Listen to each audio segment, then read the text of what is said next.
The rate at which people are dying from drugs is, pardon the pun, shooting up like crazy. Since 2015, mortality rates have doubled in the US, an enormous increase over just 9 years. The problem isn't just getting worse, it's getting worse at an exponential rate.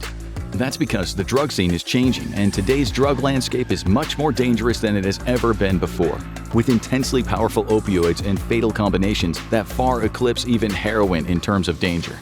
These are today's lethal street drugs that can and will kill you.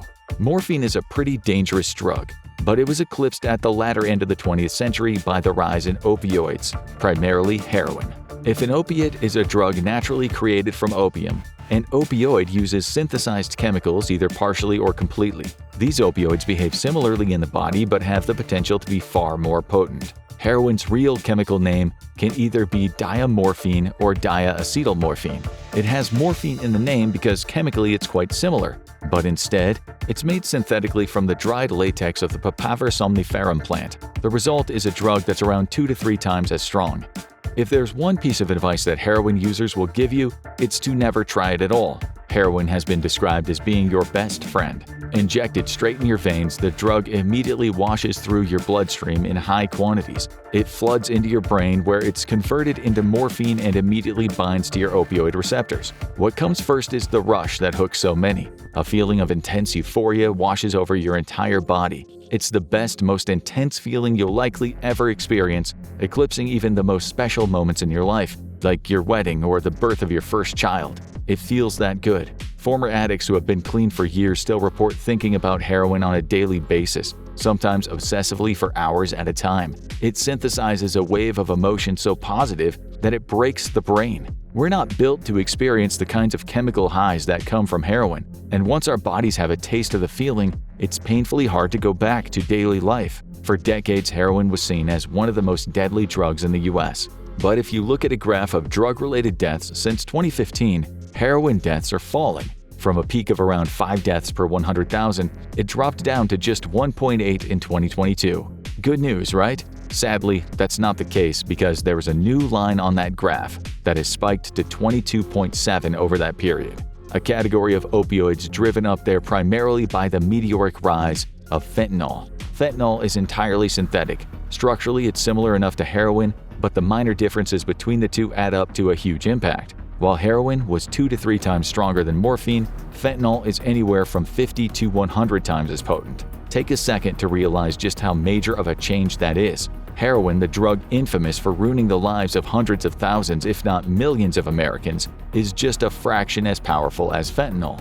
It was originally intended to be an analgesic and a painkiller, and can still be administered by licensed medical professionals in the US as a Schedule II substance. While most drugs tend to come in one standard form, fentanyl comes in all kinds of shapes and sizes: lozenges, tablets, nasal sprays, injectables, skin patches, pills, and powders. It's the last couple that are the most significant. You see, fentanyl is fairly cheap compared to a lot of other high-profile drugs like cocaine and heroin. Fentanyl has quite a low buying price. But to borrow from the words of Tuco Salamanca, it kicks like a mule. As a result, a lot of dealers decide to cut the most expensive drugs with some fentanyl. Mix some of it in with a regular batch of heroin or cocaine, and you're not only going to bring the overall cost down, you get a stronger product to sell, meaning more cash in your pocket. Buying drugs on the streets today, there's no way of knowing if there's fentanyl mixed or how much, and that poses a big problem. It only takes around 2 milligrams of fentanyl to kill the average person. This varies a lot from person to person depending on age, weight, general health, and genetic reasons, but let's say 2 milligrams is close enough to a lethal dose for a lot of people. The DEA seized a large quantity of counterfeit pills for testing and found that over 42% of them contained more than 2 milligrams. Some had as high as 5.1, more than double the lethal dose. But cutting to boost profits isn't all fentanyl is being used for. Let's head back to the Philadelphia streets to see the latest mix of drugs that's taken the city by storm: Trank. Known by many online as the zombie drug, Trank has transformed drug addiction on Kensington Avenue over the last 10 years. The White House's Office of National Drug Control Policy declared it an emergency threat and put out a national response plan last summer to try to get on top of the issue. Trank is a mix of 2 new players in the drugs game. The first is fentanyl, and the second is xylazine. Xylazine was created to tranquilize large animals like horses and cattle back in 1962. They did human trials initially but pretty quickly ruled it out. It goes without saying that a drug designed to knock out a horse is a pretty dangerous drug for humans to take. It's a non-opioid, but don't think that means that it swerves around the dangers and effects found in other drugs. It does the things you expect it to do as a sedative, of course. It'll put you to sleep and slow your breathing and heart rate. You also get similar euphoric highs to opioids when it enters your bloodstream. It first started popping up as a heroin replacement in Puerto Rico. But this is where the mix comes in that makes both xylazine and fentanyl so deadly. Fentanyl has an intense high, but it doesn't last so long. Xylazine lasts a long time, but it doesn't get you to that same high. Mix them together and you get a long, powerful high. The most alluring part? It's pretty cheap. Wholesalers will sell a kilogram of xylazine for around $6 to $20, making it a very cheap base. Dealers will then mix that with the different amounts of fentanyl and sell it by the bag for around $5 each. A bag of heroin would usually cost you at least double that. So then, what are the dangers of tranq aside from it being so much more accessible? Well, it's called the zombie drug for a reason. Xylazine has a nasty side effect that doctors are behind the curve on being able to treat. It rots your flesh. Tranq users will soon develop nasty open wounds that refuse to heal. Because it was never approved for human use, research is still ongoing as to why xylazine has the effect. It seems to inhibit the body's natural ability to repair itself and close wounds, meaning that even minor cuts and scrapes can steadily fester over time. Needle marks are likely to pick up infections as they don't close over properly, leading to nasty rotting holes opening up on people's arms. For many users, this can unfortunately lead to amputation, as by the time they seek medical help, the limb is too far gone to save. And what drugs are then given to them in a hospital to help with the pain? Usually opioids. Opioids have always had a kryptonite. Another drug called Narcan is able to reverse the effects of a heroin overdose, saving the victim's life if administered in time. Countless addicts have had their lives rescued from the brink by volunteers and doctors armed with Narcan. But it doesn't work on xylazine. There's no quick fix drug to reverse an overdose. That, in combination with the total lack of regulation or science when it comes to fentanyl mixing, and you've got a real problem. Some fentanyl batches are stronger, some are weaker. Some users can handle more, some can't. The amount it takes to kill a person varies wildly, and yet it is all being measured at the milligram level by unqualified criminal drug dealers with homemade setups. Most have no way of consistently measuring anything out at such a precise level. Buying 10 bags from a street dealer is like playing a game of Russian roulette. Each bump will be wildly different than the last, and any one of them can kill you. If the drugs don't kill you now, they'll keep rotting your body away until something else does. And good luck quitting. The drug that China is feeding you is almost 1,000 times as potent as the opium that ravaged their nation hundreds of years ago. A man staggers down the garbage-laden street. Men and women clothed in rags lie on the sidewalk as he pushes forward through a sea of semi-conscious drug addicts standing stooped, arms down by their sides like zombies. The man stops and talks to a friend. His legs are covered in infected pustules. To his side, a woman lies unconscious, looking all but dead, blood running down her bandaged left leg where a flesh-eating condition has caused a gaping hole. This is addiction at its very worst, and it is the epitome of 21st century drug-related civil disorder. The scene is just a regular day in the American heart of urban squalor, a sight unimaginable when the US kicked off its war on drugs decades ago. Today, we'll cover all of the most addictive drugs, including the terrifying ones that have led to the description you just heard. We'll try to get our heads around what has happened with drugs in the USA, the most addicted country on the planet, which, as you'll see, is home to some disturbing statistics, along with those ultra-dystopian city streets. Coming in at number 5 is alcohol, also known as booze, brew, juice, hooch, sauce, firewater, and liquid courage, which can get you drunk, wasted, wrecked, smashed, trashed, hammered, plastered, battered, blasted, sloshed, trolleyed, and our favorite of the British expressions, absolutely wankered. Booze is, of course, legal, but it's still a drug, and an extremely addictive one at that. Alcohol addicts are everywhere you look. According to studies, 50 to 60% of Americans aged 21 to 64 are regular consumers. 31.5% of American people aged 18 to 21 are drinkers, as are 14.5% of people aged 16 and 17, 4.7% of 14 and 15-year-olds, and shockingly, even 1.6% of 12 and 13-year-olds. 29.5 million or 10.5% of all Americans aged 12 and older, qualify for what's called alcohol use disorder. 17.3 million of them males and 12.3 million female. That is a lot of addiction. The National Institute on Alcohol and Alcoholism wrote that each year there are around 178,000 booze-related deaths in the U.S., about 120,000 male deaths, and 59,000 female deaths. Around the world, over 3 million people a year die because of alcohol abuse, or about 5.3% of all global deaths. In people aged 20 to 39 years, close to 13.5% of total deaths in the world are attributable to alcohol. Alcohol is deadly, but in small amounts it gives you a nice dopamine hit, causing relaxation and reducing social inhibition. Hence the term Dutch courage, relating to Dutch soldiers drinking before going into battle. The calming effect is down to something called gamma-aminobutyric acid, or GABA, an inhibitory neurotransmitter that blocks specific signals to your central nervous system. In layman's terms, it helps you chill out, lessening anxiety, stress, and fear. It's always good to be calmed down, but booze does a lot more than that in the brain, and the results aren't always positive. It literally makes you stupid. And stupid people do stupid things, as can be seen in just about any city in the world on a Saturday night. Alcohol affects a part of the brain called the cerebellum, which is vital for motor skills, hence why drinking makes walking or driving difficult, especially if you've had a lot. That rush of dopamine also affects the brain's prefrontal cortex, our so-called executive suite associated with self-control, decision-making, and restraint. Have you ever woken up after a crazy night out and discovered you spent all your rent money? That's a result of your prefrontal cortex not working as it should. But it also leads to a 40% to 360% increase in dopamine activity, which also means that people use it to self-medicate, making it especially addictive to people with issues like PTSD, anxiety, or depression.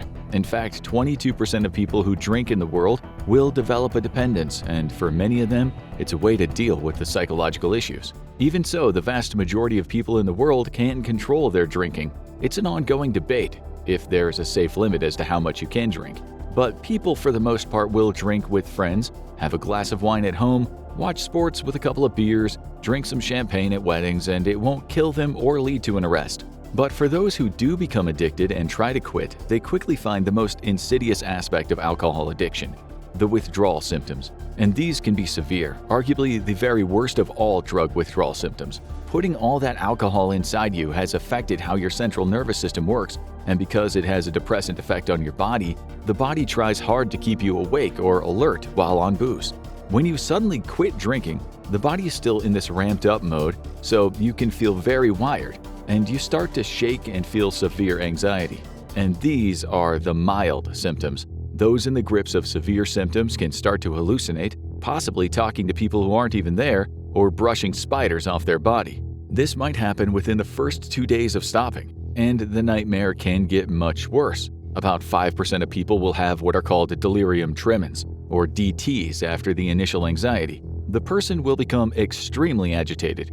In a medical setting, they may have to be strapped down so as to not hurt themselves or someone else. Their hallucinations can be so vivid that they barely see the people around them. Instead, they might be looking at snakes or some other frightening apparition. In the early 20th century, the condition would sometimes be called seeing pink elephants. This can be very frightening, not to mention dangerous. According to a 2022 research paper, the mortality rate for DTs is between 5 and 15% when the person gets treatment, but around 37% when they don't. Coming off alcohol dependency is serious business. Ironically, one of the drugs that doctors will give to people to counteract the dangerous symptoms of alcohol withdrawal is a drug that can cause similar withdrawal symptoms after long-term use, resulting in what sufferers have called a living nightmare.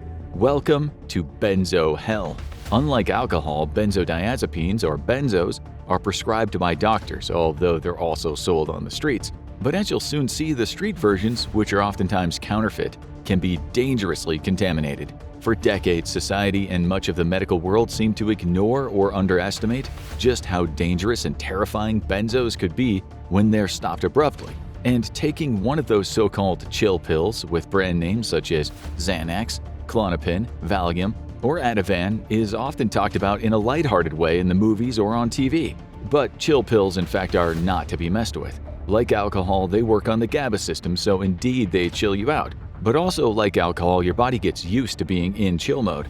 So when you stop and you have a dependence, your body keeps trying to make you switched on. You become tremendously wired, maybe not sleeping for days on end, unable to do anything except be wired and panic.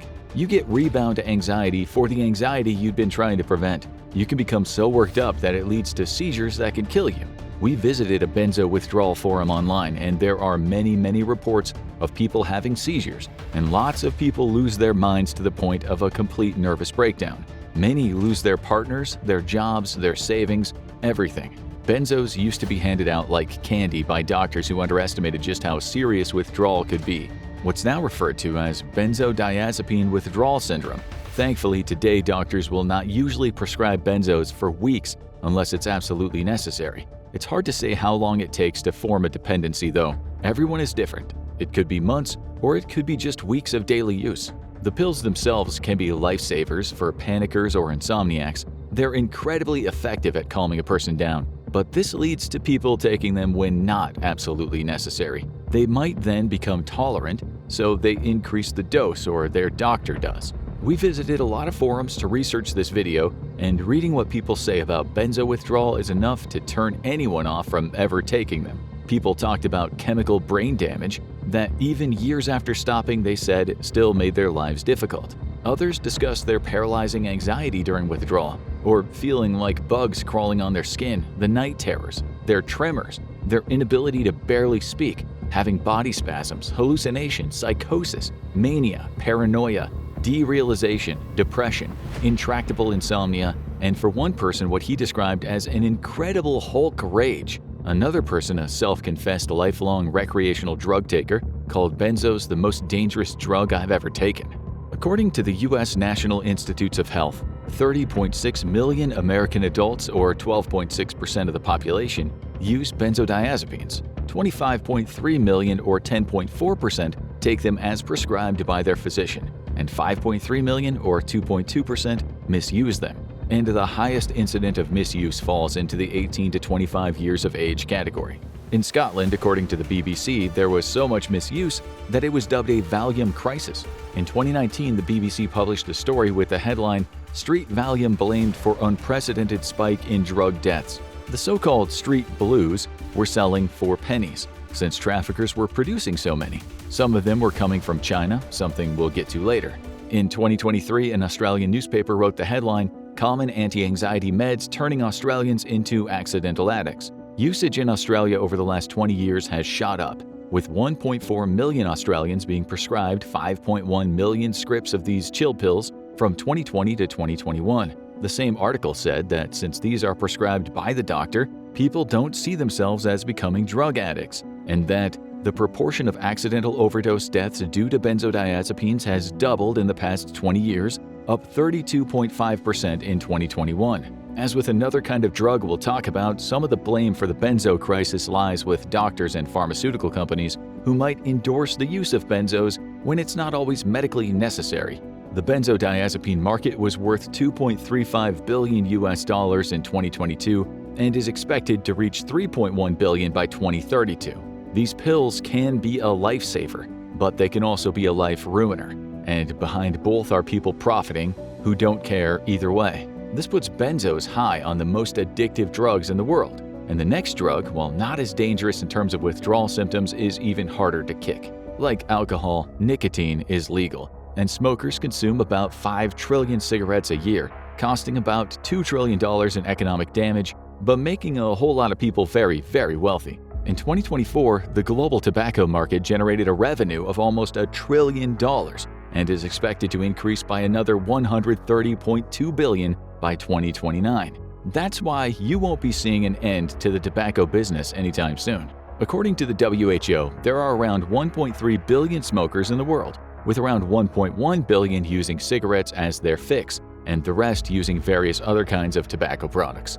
The legal age for which you can buy cigarettes or other tobacco products differs depending on the country. In the US, you have to be 21 after being raised from 18 in 2019. In the UK, it was 16 for many years, but that changed in 2007 when it went up to 18. Most of the world, 18 is the magic number, although there are about 50 million smokers on the planet who are 13 to 15. The CDC in the US said in 2023, nearly 2 of every 100 high school students, 1.9%, reported that they had smoked cigarettes in the past 30 days. 1 out of 100 middle school students had given it a go at least once in the past month, too. The CDC added 15 of every 100 middle school students, 14.7%, and nearly 28 of every 100 high school students, 27.9%, said they had ever tried a tobacco product in their lifetime. The same report said 9 out of 10 US adults had tried smoking at least once in their life. Considering the dangers, this isn't good news. Still, things now are a lot different from how they were in the past. Some of you out there will remember a time when smoking was pervasive. You went to a restaurant, a bar, or a pub, and the place was full of people smoking cigarettes. People smoked at the office. On planes, you went to the smoking part that was divided from the non-smoking part by a curtain. Former cabin staff have said the smoke was sometimes so thick that they couldn't see enough to carry out the in-flight service. And it was even worse in the decades before that. In the 1930s, American Tobacco, the maker of Lucky Strikes, used doctors in their ad campaigns to sell their cigarettes. 20,679 physicians say Luckies are less irritating to the throat, said a doctor in one ad. And believe it or not, that was an improvement over times in the past. In 1890, an ad for Dr. Batty's asthma cigarettes said their brand helped sufferers of asthma, hay fever, head colds, diseases of the throat, and bronchial issues. That's like saying lard aids weight loss. The company did at least state that kids under 6 shouldn't smoke. After all, they might stick a lit one in their eye. In the 1930s, 50 to 60% of American men and 5 to 10% of women smoked. The number of male smokers was around the same in the 1940s, although around 20% of women smoked. Smoking had been viewed as somewhat unladylike at the start of the 20th century, but thanks in part to Edward Bernays, now known as the father of public relations, and his marketing campaign to show strong women smoking, so-called torches of freedom, the number of female smokers increased. Smoking had attached itself to the growing feminist movement. It was a similar story for men, who were subliminally informed that smoking was a tough guy thing. Eric Lawson, one of the Marlboro men, died at the age of 72 from respiratory failure due to chronic obstructive pulmonary disease. In 1965, about 52% of American men smoked and 34% of American women were smokers. But at the end of the 60s, the Mad Men-style marketing campaigns were less effective, with all the studies on smoking and cancer. And the decade ended with about 44% of men and 31% of women being smokers. Still, despite all the warnings, by 1987, around 29% of U.S. adults smoked, 32% being men, 27% women. So close to equality. The numbers gradually decreased with bans on smoking and anti-smoking campaigns until we arrived at the adult smoking rate in the U.S. of 14% of men and 11% of women at the start of the 2020s. People know it's bad, but it's still highly addictive, so they keep on doing it. It's estimated that every year around 8 million people die prematurely due to smoking. Researchers say it'll likely kill 1 billion people over the course of the 21st century. While smokers don't seem to be getting high, that doesn't mean it's not addictive. It actually increases dopamine levels in your brain's reward system by about 25 to 40%. If you've ever been to an airport and seen a smoking room, the toxic, coughing human zoos that can be depressing enough to make smokers think twice about their so-called dirty habit, you'll see that people can't seem to go very long without a smoke. Prolonged nicotine use causes cravings. While you might not think you get high from lighting up, you do, which is why it's so hard to quit. According to the CDC, in 2015, a massive 68% of American smokers said they wanted to quit. In 2018, 55% said they tried, but only 7.5% said they were successful. Smoking is notoriously easy to start, but very hard to stop. So, is it addictive? Of course it is. People know there's a high chance of it ending their life early, not to mention causing a grocery list of possible health problems, including cancer, heart disease, lung disease, to name just a few. Yet they still do it. Okay, now it's time to talk about the hard hitters, the drugs that can take over your life, chew you up, spit you out, and throw you into a street somewhere in the USA's heart of urban darkness. In the number 2 spot are the stimulants. We're going to focus more on cocaine than on amphetamines and methamphetamines, though neurologically speaking, they both have similar actions, which is to create a dopamine and noradrenaline tsunami in your brain. They both speed up messages in your brain, affecting the sympathetic and central nervous systems, causing arousal, alertness, and giving you energy. It could also result in you talking for 3 non-stop hours about how much you loved your pet hamster when you were in middle school.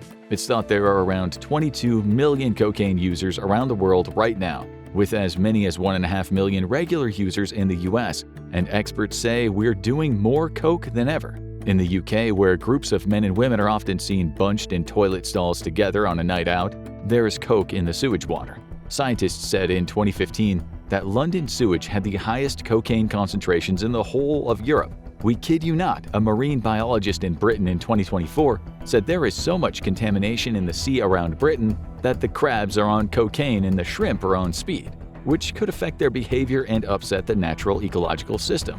Traces of coke were even found in the Houses of Parliament bathrooms, just as various politicians were talking about getting tough on drugs. Coke is truly everywhere.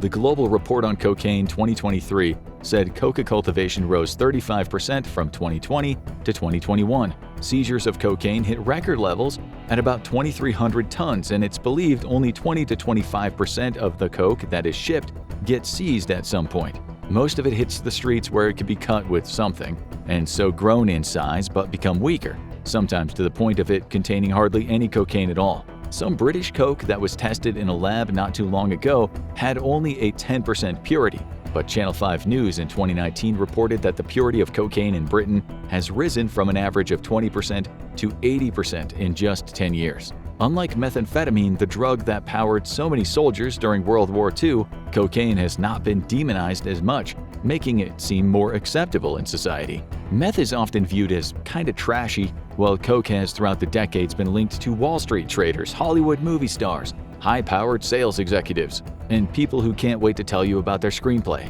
In short, snorting rails is not too taboo, which doesn't help where growing consumption rates are concerned. Data from the Organization for Economic Cooperation and Development said about 2.4% of Americans had done coke from 2022 to 2023. What may come as a surprise to many of you is the same report said 2.5% of Spaniards had done cocaine that year, as had 2.5% of Austrians, 2.7% of British people, and at the top was Australia at 4.2% of the population. The US used to be the king of coke, but things are changing. As you'll soon see, there's a perfectly rational explanation for this. It's believed that about 1/5 of cocaine users will develop a dependency at some point, which can get very, very expensive. In terms of it killing you outright in one sitting, chances are very low, although a 2018 study of people having heart attacks under 50 showed that 6% had coke in their system. Correlation is not causation, but it can still count for something. A paper published by the National Institutes of Health explained, cocaine users are at a 7-fold risk for myocardial infarction compared to non-users. The study found 6% of emergency room patients treated for chest pain had a cocaine-induced myocardial infarction. Unlike powdered coke, its freebase form crack seems to have become a bit more taboo, even though essentially users just want the same thing, rushes of dopamine and adrenaline. Both forms can be incredibly hard to quit. Overdoses might be uncommon, but with crack and regular cocaine, the euphoria a person experiences can start to produce profound cravings. If a user quits, he or she likely won't suffer psychosis or seizures, as someone with alcohol or a benzo addiction might, but they will feel very uncomfortable and the cravings will be intense. People sometimes do so much, they suffer from septum perforation. Their nose collapses. It's also highly psychologically addictive. Just ask rapper Flavor Flav, who said he used to spend $2,600 a day on crack and did so for 6 straight years. That comes to $5,694,000. And kicking that habit is hard. A paper in the U.S. National Library of Medicine written on the topic of cocaine withdrawal listed the symptoms as depressed mood, psychomotor agitation, psychomotor retardation, craving for cocaine, insomnia, and vivid unpleasant dreams. And yet, cocaine use is increasing all over the world. As demand remains high, farmers and traffickers from South America will keep making and selling it. That means more cocaine-related violent deaths. A recent article in a Dutch media website said 4 out of 5 assassinations in the Netherlands were linked to cocaine trafficking. In Europe, traffickers from Balkan countries now work with Latin American cartels, which is one reason why Europe has seen so much more cocaine use in recent years. In the Belgian port of Antwerp, authorities seized 116 metric tons of cocaine in 2023, a new record. Dutch customs seized about 60 metric tons that year, up almost a fifth from 2022. The DEA says these often extremely violent Balkan gangs leave the USA alone only because the Mexican cartels have pretty much sewn things up in the North American coke market. Because of the mafias in Europe, coke has steadily been getting purer and cheaper. According to the EU's Home Affairs Commissioner, it also means drug-related killings have started to rival terrorism. And all this is just so some guys in a toilet stall can get a dopamine rush so they can brag about how great they are. In short, coke is extremely addictive. Otherwise, the world wouldn't be seeing mini wars in the streets over it. But this next drug has turned the streets in the USA into what looks like something not from a war, but from a horror movie. "It's my wife and it's my life," sang the band The Velvet Underground in their song Heroin. The singer Lou Reed, then a heroin addict, talked about heroin taking him to a place where he just didn't care about a thing in the world. Heroin was his fix for all of life's problems. That's what heroin does. It makes all your problems go away while you're in the throes of the high. Unlike speed or coke or LSD, which aren't everyone's cup of tea because they can be too intense, heroin's soft landing into a bed of feathers can be an easy fall, provided the amount consumed isn't too much. This is what makes it the most addictive drug of all. It seemingly cures everything until it destroys everything. Former users often say heroin usually takes back 10 times what it gives. There are no free rides in life, and heroin exemplifies this to the extreme. In 1898, the German company Bayer & Co. introduced heroin to the world's drug market as a pain reliever and a cough suppressant. They said it was a remedy for many of life's common conditions.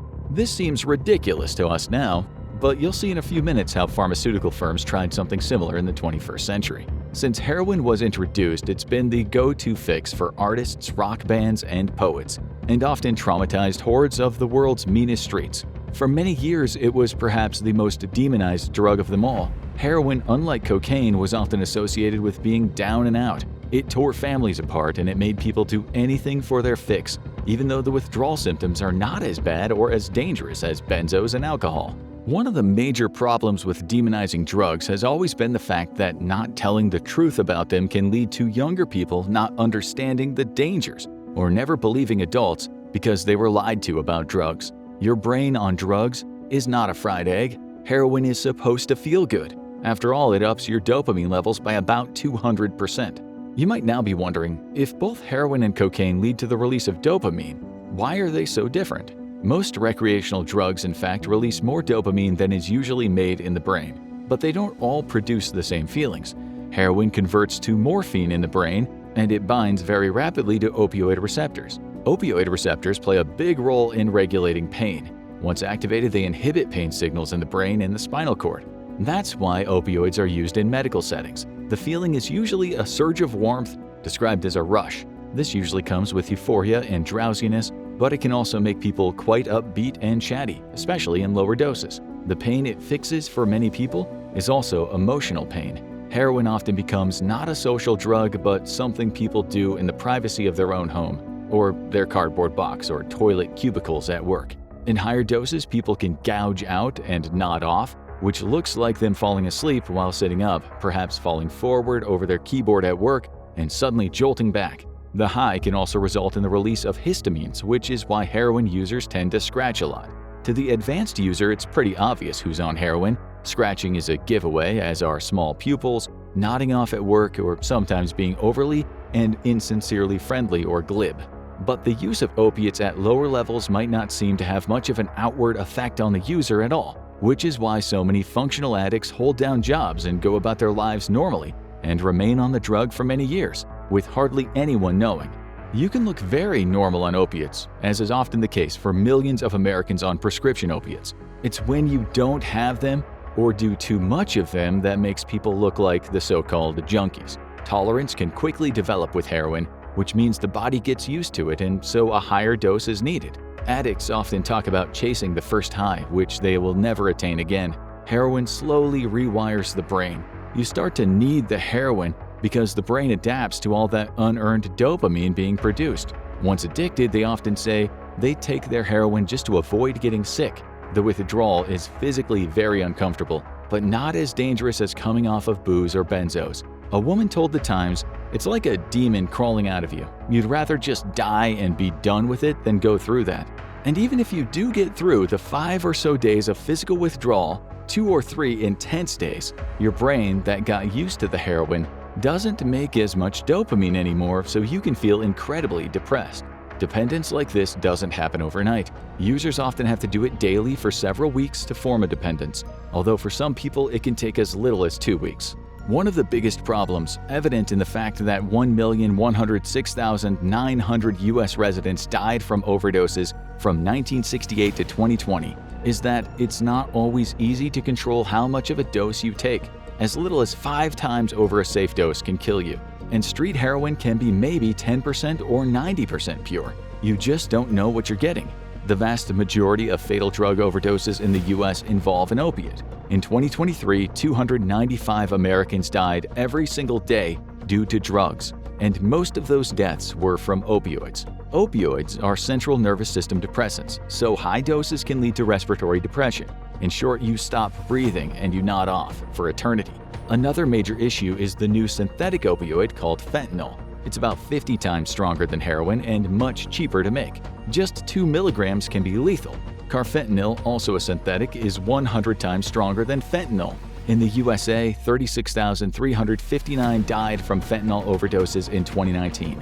Over the next few years, it went up to 56,516, 70,601, and 73,838. Even scarier is the fact that authorities have found cocaine that has been contaminated with fentanyl. Traces have also been discovered in methamphetamine, MDMA, and fake prescription pills. The latter are often brand names such as OxyContin, Percocet, and Xanax, which were previously sometimes overprescribed to the American public by pharmaceutical giants and physicians. Such pills are in high demand, so criminals make counterfeit versions. Fentanyl's led to a new wave of overdose deaths in the US. A doctor explained to ABC News, "We think of it like waves, and with the first wave being prescription opioids, the second wave being heroin, the third wave being fentanyl, and this fourth wave is fentanyl with stimulants." Over 650,000 Americans have died in the opioid crisis since it began in the 1990s, and it doesn't look like things are about to improve.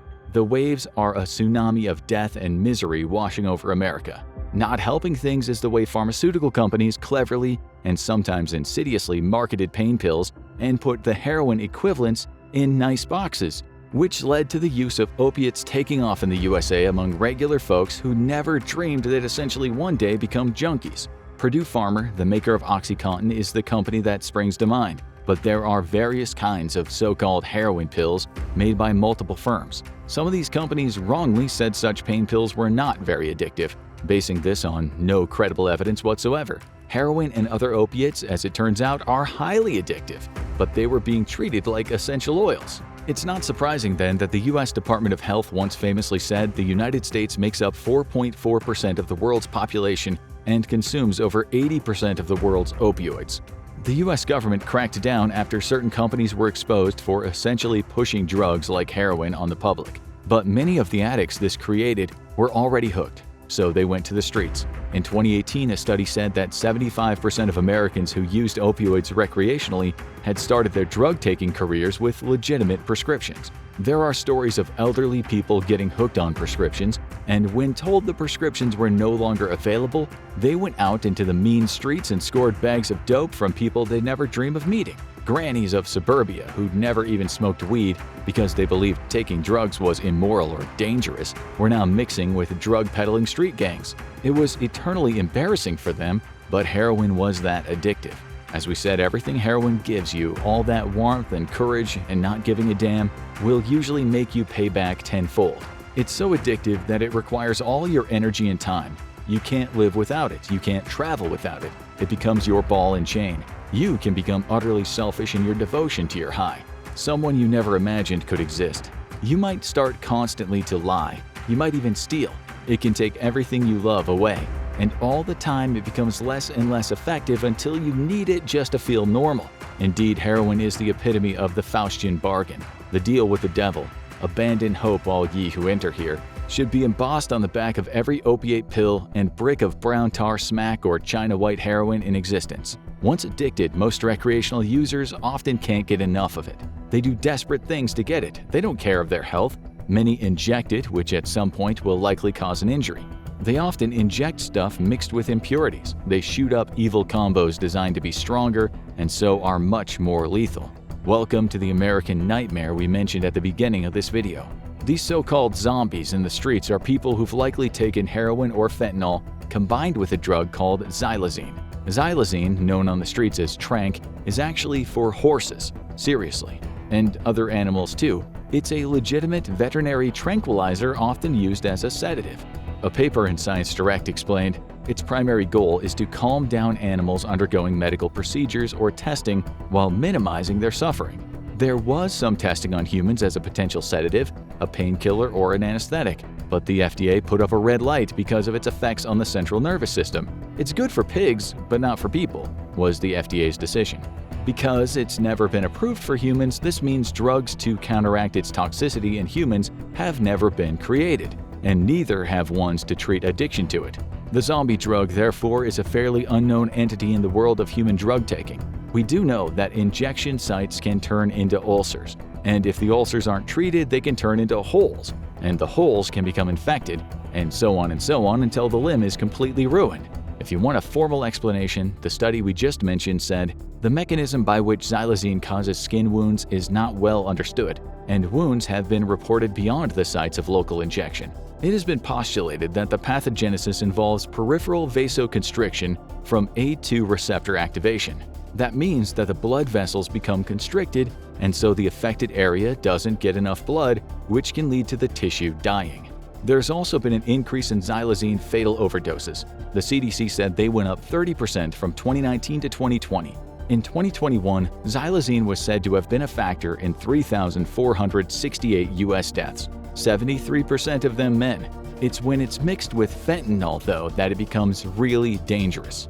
More bad news is traditional opioid antagonists like Narcan, which can bring someone out of an opiate overdose, doesn't work on xylazine. There couldn't be a worse combo than fentanyl and xylazine, but xylazine is strong by itself. In a study in 2023, xylazine was found in drug samples in 36 states. First, fentanyl kicked heroin off the streets, and then sometime around 2020, xylazine arrived on the scene and rendered the already strong bag of fentanyl even stronger. The Department of Justice has partly blamed Chinese gangs. Writing in 2023, DEA has seized xylazine fentanyl mixtures in 48 of 50 states and in Washington, D.C. We know where the xylazine comes from. It comes as powder from China and as a liquid diverted from veterinary supply chains. A DEA report said, a kilogram of xylazine powder can be purchased online from Chinese suppliers with common prices ranging from $6 to $20 per kilogram. At this low of a price, its use as an adulterant might increase the profit for illicit drug traffickers, as its psychoactive effects allow them to reduce the amount of fentanyl or heroin used in the mixture. The Chinese suppliers don't sell directly to the US. The finished drugs or precursors usually go to Mexico and then across the border. Even so, the demand for regular narcotics in the US is there, and it has been there for a long time. China didn't create the prescription opioid crisis, American companies did. Still, it's not helping the US that Chinese fentanyl and xylazine have hit the shores. According to the National Center for Drug Abuse Statistics, around 10 million American adults abuse opioids at least once a year, or about 3.8% of the entire population, and this number doesn't include people who use opioids as prescribed. The Brookings Institute wrote in 2023, an estimated 12.6% of the U.S. workforce receives an opioid prescription each year, and 75% of employers surveyed by the National Safety Council report that they have been directly affected by opioids. The global pharmaceutical market has seen massive growth during the past 20 years, with revenues worldwide totaling around $1.48 trillion in 2022.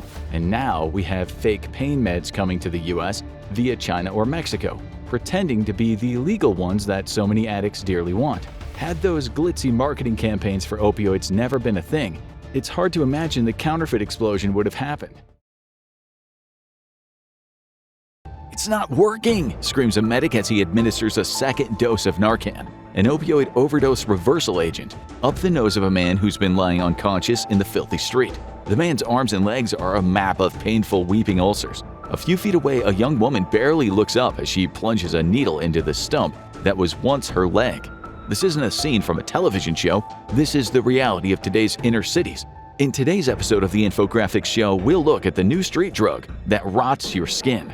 The US has a serious drug problem, but there is one drug that's working its way across the country like a modern-day plague: xylazine, aka tranq, sometimes referred to in the media as the zombie drug.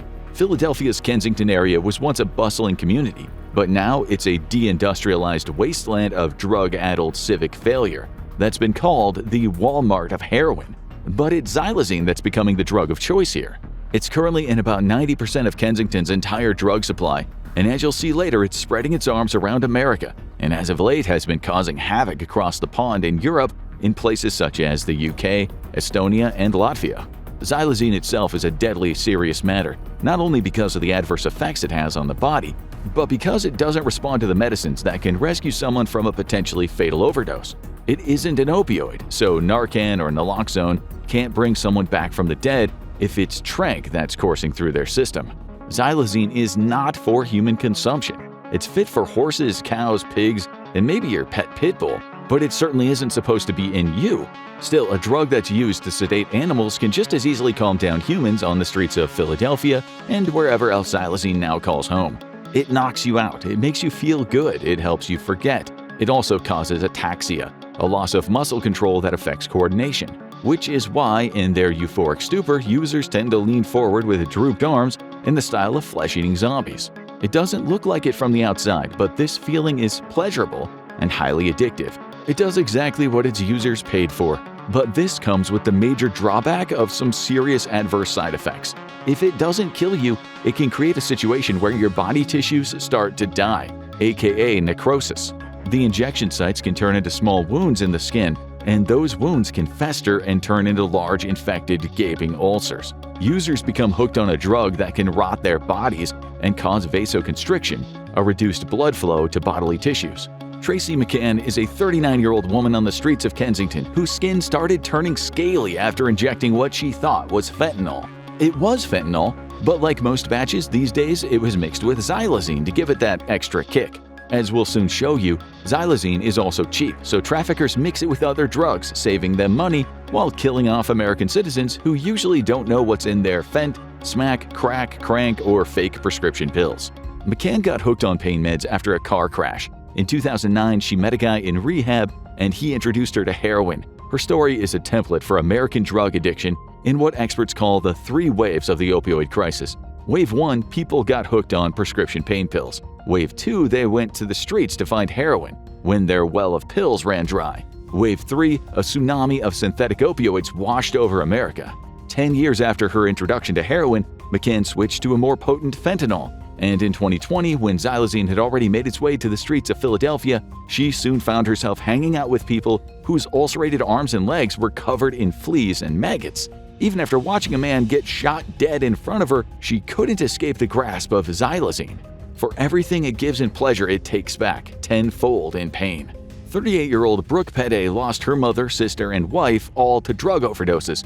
After being introduced to xylazine a few years back, she now navigates the human-cluttered sidewalks of Philly in her wheelchair, a result of her right leg being amputated from a xylazine injection wound that infected her bone.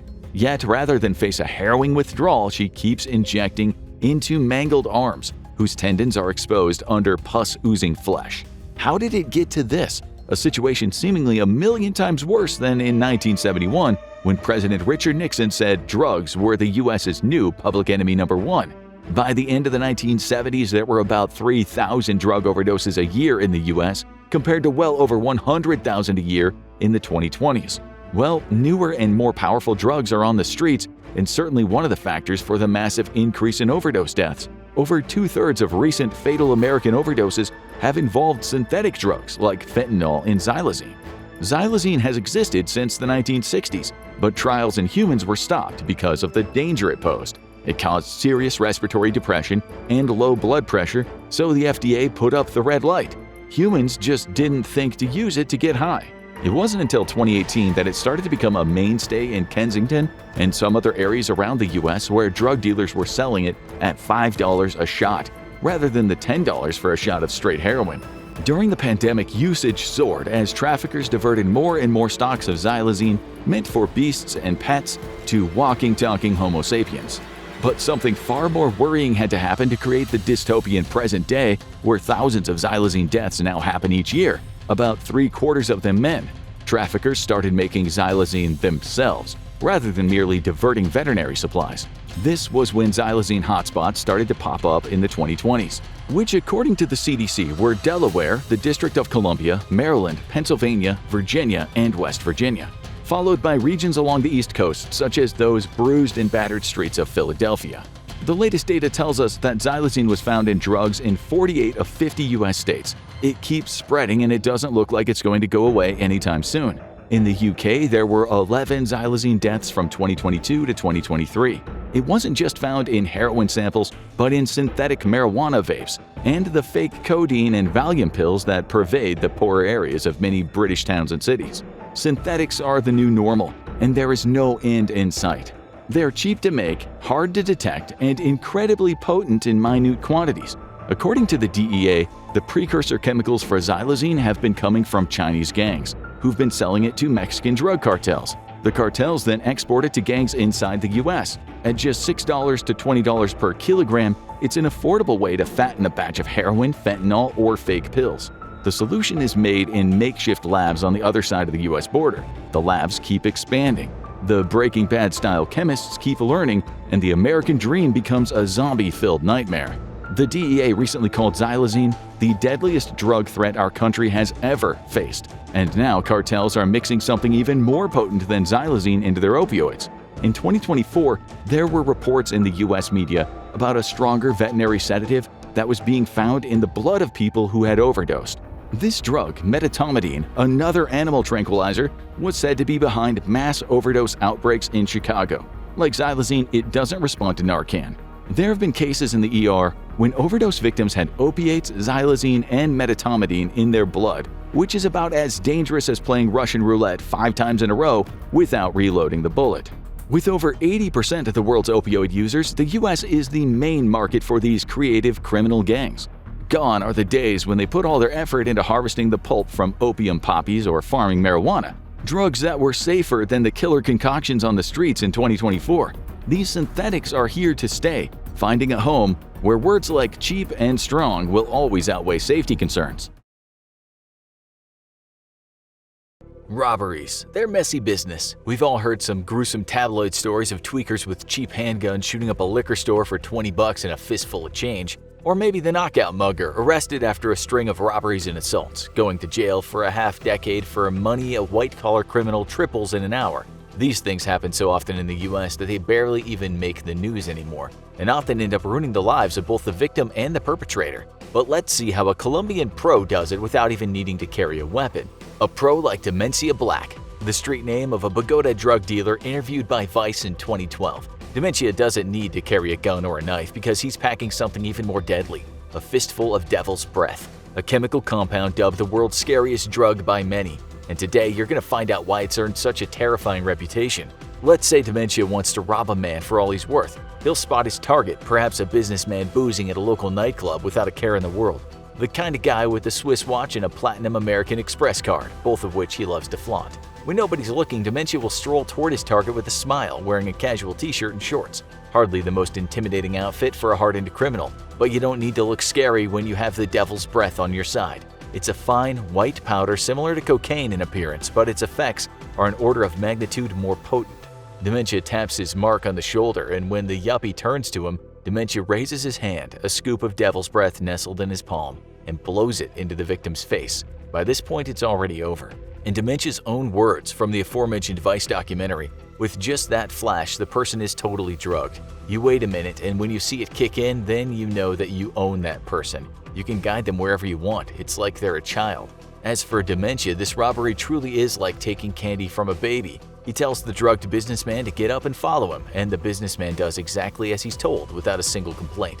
The two of them take an evening stroll to a local ATM, and the businessman happily empties his entire bank account for Demencia. After all, people high on the devil's breath aren't exactly famous for saying no.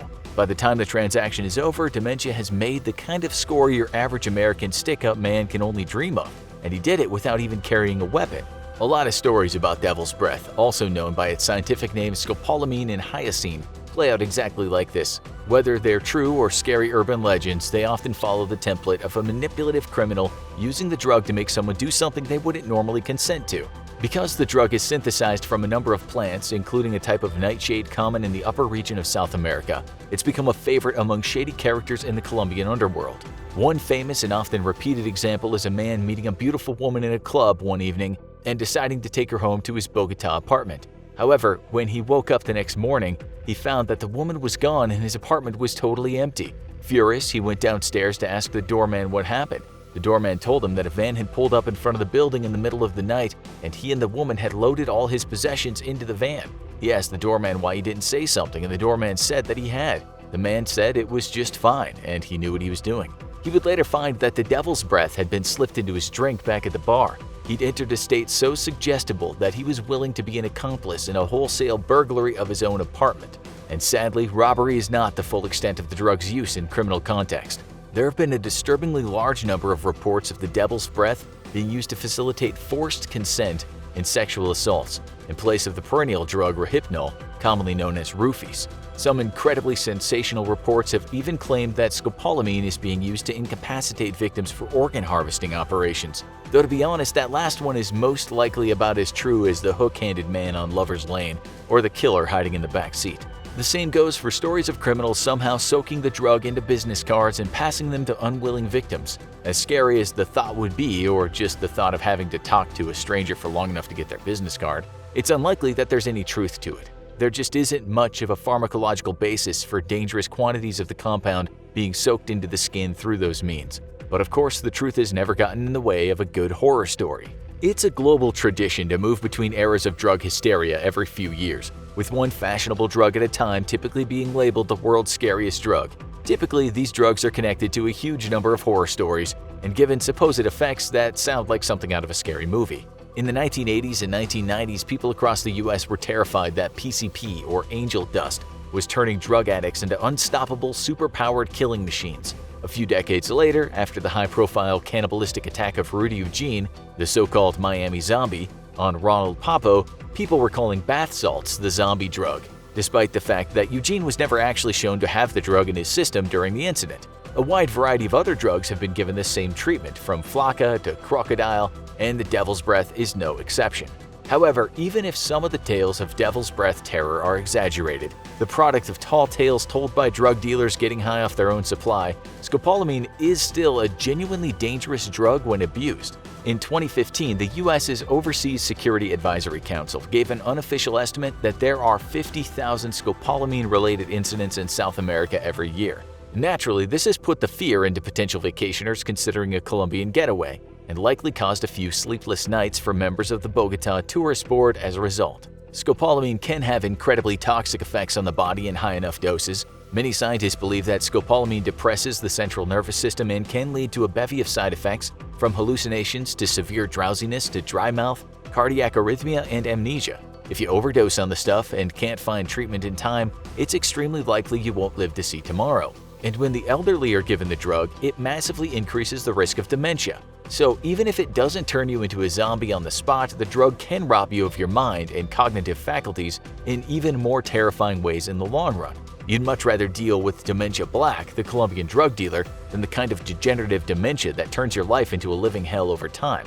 However, there is another side to scopolamine that'll probably surprise you, namely the fact that it has a wide variety of medicinal uses even today.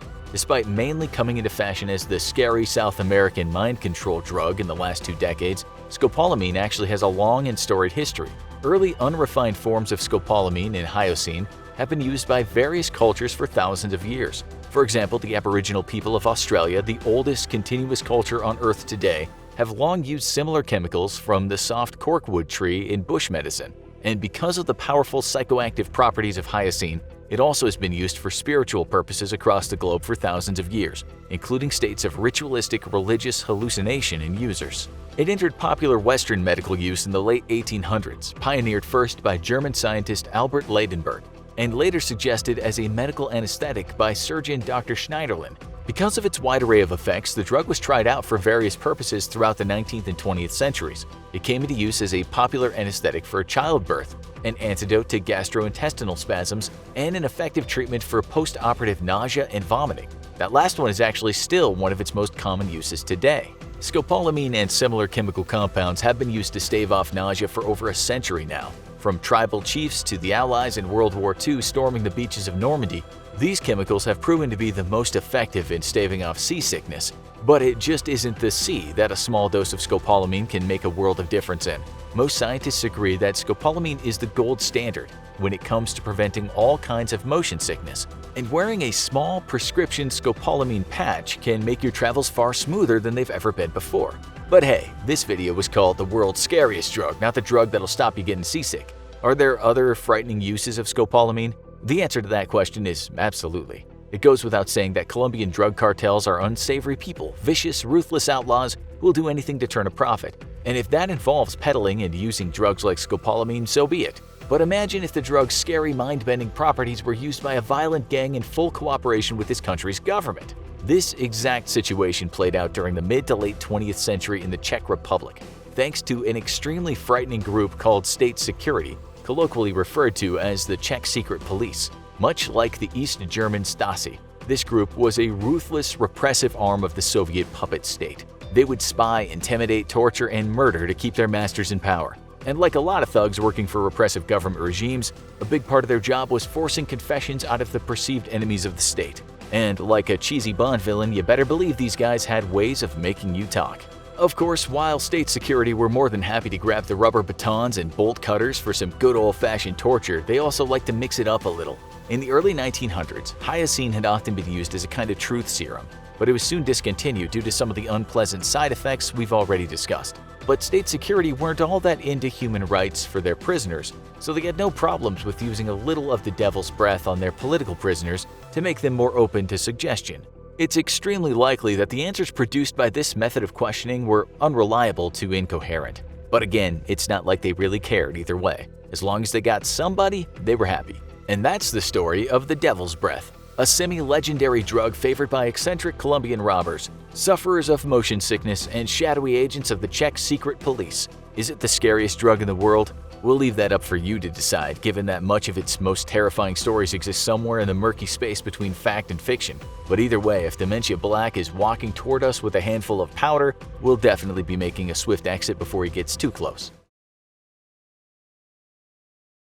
A shot of liquid courage, a shared moment of bonding and escapism, even drugged-up zombie soldiers. Violence and mind-altering substances have always gone hand in hand. The truth is, countless wars throughout history have been fought while soldiers were drunk or high, and military conflict through the ages, including the modern day, have been shaped by the insane drugs soldiers are fed to win wars. Drinking and drugging rituals have long been a part of the culture of warfare. Indulging in alcohol or drugs together can help soldiers bond before going into battle, provide a much-needed way to cope with the trauma of war, and even enhance combat performance. Alcohol is the oldest, most tried-and-true drug of choice for warriors around the world, and armies have issued alcohol rations to their troops throughout history. The Russians favored vodka, while the British preferred rum. Germans have turned to beer, while ancient Romans and Greeks relied on wine for liquid courage. But armies from ancient times all the way up to today have often relied on even stronger drugs to win wars. According to the ancient legends, Nordic berserkers, the legendary Viking warriors who fought ferociously and without fear, were said to get their animalistic fighting powers from the animal skins they wore in battle. Recently, though, modern researchers have come to believe that their ferocity came from another source altogether, the black henbane plant. The plant's leaves could be dried and smoked or used to make wine and beer. The plant was a powerful hallucinogen, causing users to see and perceive things that aren't there. Berserkers believed that they were calling upon their gods and harnessing the powers of the spirit world to help them thrive on the battlefield. And it's likely that the trance-like state caused by ingesting the black henbane contributed to this feeling. While herbal drugs may usually be associated with a calm, peaceful high, they've also been known to cause intense anxiety, paranoia, and even panic. Given that these warriors were psyching themselves up for battle when they took the black henbane, it's highly likely that the effects were less mellow and more aggressive. They probably felt agitated and ready to fight, and felt dissociated from reality, making it easier for them to fight like wild animals and kill with abandon. Viking berserkers weren't the only ancient figures to tap into the powers of natural herbs. Eurasian warriors, especially Siberian tribes like the Chukchi and Koryaks, used psilocybin, more commonly known as magic mushrooms, to allow them to fight fearlessly and give them an edge in battle. And they even went so far as to drink the urine of the warriors who had previously ingested the mushrooms to take advantage of the residual psychoactive effects. The use of magic mushrooms and other natural psychoactive herbs continued into the 19th and 20th centuries. In 1879, when the British tried to subdue the Zulu tribe of Africa, they faced an enemy that seemed immune to fear even in the face of Britain's far more advanced weapons. Though the Zulu only carried spears and shields, they seemed unnervingly unafraid of the British's rifles and bullets. They likely had a little medicinal help in this department. The Zulu warriors had a multitude of mind-altering substances at their disposal, from medicated beer to daga, a South African variety of cannabis, to a powerful painkiller made from the Bushman poison bulb plant, which also had hallucinogenic properties. Thanks to the psychoactive properties of these drugs, the Zulu warriors would have felt disconnected from the reality of battle, allowing them to fight ferociously and without fear. Though the Zulus would unfortunately go on to lose the war, they did impress the British with their willingness to face death without fear, thanks to the help of pharmacology. As the nature of warfare changed and weapons and technology advanced, so too did the drugs that were used to fuel soldiers and win wars. World War I saw the first documented and widespread use of cocaine in battle. Both the British and Germans issued cocaine rations to their Air Force fighter pilots to give them a boost before they engaged in incredibly dangerous dogfights. World War I fighter pilots were tasked with a nearly impossible mission. They had to engage other aircraft in close combat in midair. They needed to dodge enemy planes while simultaneously trying to get the enemy in their crosshairs so their gunner could take them out, all while making sure not to crash their planes. It was a chaotic and terrifying environment, and cocaine helped the pilots keep their energy up and help them focus on the job at hand, without getting carried away by the very real fear that death could come at any moment. The Canadian infantrymen who also relied on cocaine called it forced march, since that was exactly what it was used for. Infantry troops that needed to be mobilized and moved long distances during the war often had to do so on their own 2 feet, enduring grueling marches through desolate, war-torn landscapes, knowing all the while the enemy could be anywhere waiting to attack. These marches could last for hours or even days, and once again, cocaine was their secret to success. The forced march pills, which were a combination of cocaine and caffeine, gave soldiers the energy and endurance to withstand hours of marching through difficult terrain to get to where they were needed, but also helped to blunt the fear that the enemy could be waiting for them around the next corner. The most famous stories of soldiers on drugs might have come from World War II, which is fitting considering that the entire 6-year conflict was largely fueled by speed. A favorite of the frontline soldiers on both sides, the Nazis' drug of choice was called Pervitin. It was an early version of crystal meth, and the German company Temler-Werke supplied the German military with 29 million of these so-called attack pills. Not to be outdone by their enemies, the Allies followed suit and issued millions of Benzedrine tablets to their soldiers. The British are estimated to have consumed around 72 million tablets, while the Pentagon's official estimates is that US soldiers consumed between 250 and 500 million pills during the war. Bennies, as they were known, were even included in emergency kits for American bomber crews. Both the German attack pills and the Allied bennies provided their users with a boost of energy to help them cope with drawn-out battles and long-distance marches. It increased alertness and combated fatigue, which was helpful for keeping vigilant during long periods of watch duty and bolstered already exhausted soldiers who were about to go into battle. It also created a strong sense of confidence and bravado in the soldiers, allowing them to rush into enemy fire with little regard for their own life or safety. The role that speed played in World War II cannot be overstated. Experts now say that many of the Germans' early and decisive victories in the war were thanks in large part to the rampant use of Pervitin. The drug helped German soldiers march for hours past their breaking point, allowing them to capture huge amounts of territory relatively quickly. Historical accounts from early battles in Belgium described crazed German soldiers fearlessly charging directly towards machine gun nests, seemingly unaware of the hail of automatic gunfire raining down on them. This behavior understandably frightened the Belgian defenders, and it might have led to the widespread rumor that Germany had created unbeatable super soldiers. Even as these harder drugs entered the fray, they didn't fully replace the more natural substances of past centuries. The Soviets were rumored to have been on magic mushrooms during the Battle of Czerkesfehérvár in 1945, where they performed fearlessly and succeeded in capturing the city from the well-entrenched and much better equipped Nazis. Authorized drug use by American soldiers continued into the Korean War from 1950 to 1953, and the Vietnam War from 55 to 73, though it was now combined with rampant, non-sanctioned drug use. Speed continued to be the approved drug of choice, but now soldiers gained access to illicit drugs like heroin. Desperate soldiers would combine these two powerful drugs to create their own homemade injectable speedballs. This potent combination creates a push-pull effect, both boosting energy and helping them relax. The high from these speedballs was stronger and more lasting than the high they could get from using either drug on its own, and it helped the soldiers deal with the brutal conditions of war, as well as cope with the horrible atrocities they witnessed and even committed during these wars. Drug use during the Vietnam War reached epidemic levels, according to the Pentagon, by the time the U.S. withdrew from the war in 1973. Some 70% of all American soldiers in Vietnam had taken drugs. Shockingly, the authorized use of drugs by soldiers in combat continues around the world to this day. Modern-day terrorists have no qualms about using drugs to motivate their fighters and achieve their heinous missions. The terrorist group ISIS promotes the use of hashish and opioid painkillers within their ranks, and they're also well known for the pervasive use of the drug Captagon, a powerful stimulant that metabolizes in the body to form an amphetamine. This drug increases alertness, numbs fear, and induces a sense of courage and bravado, and so it's incredibly popular with jihadists undertaking suicide missions. The drug's also reported to increase strength, and there have been reports of fighters taking so much of the drug that even after being shot multiple times, they refuse to drop and continue to fight through their injuries. Even smaller terrorist organizations have capitalized on the power of drugs to create seemingly invincible soldiers. In his book, A Long Way Gone, Memoirs of a Boy Soldier, Ishmael Bey describes his horrendous experience as a child soldier in Sierra Leone and the rampant use of drugs to control and manipulate child soldiers in these loosely organized armies. According to Bey, the commanders would strategically keep their child soldiers high on what they called brown browns, a potent and highly addictive combination of cocaine and gunpowder. Gunpowder contains nitroglycerin, which helps the cocaine to spread more quickly through the bloodstream and delivers a faster, more intense high. Once these child soldiers were high on brown browns, they would essentially be immune to fear and would have little to no conscience.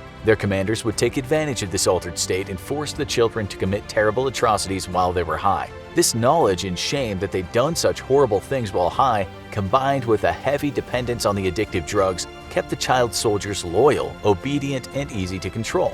And it's not just the so-called bad guys still feeding the drugs to their soldiers the present day. As long as all procedures are followed to a T, the US military still issues amphetamines to pilots assigned to 8+ hour-long flight missions. These dexedrine pills, known as Go pills, promote wakefulness and keep their pilots alert on long endurance missions. To help soldiers calm down after battle and to combat the energy-boosting effects of the dexedrine pills, the US military also issues what they call no-go pills or sleeping pills to help soldiers recover and be ready for their next mission.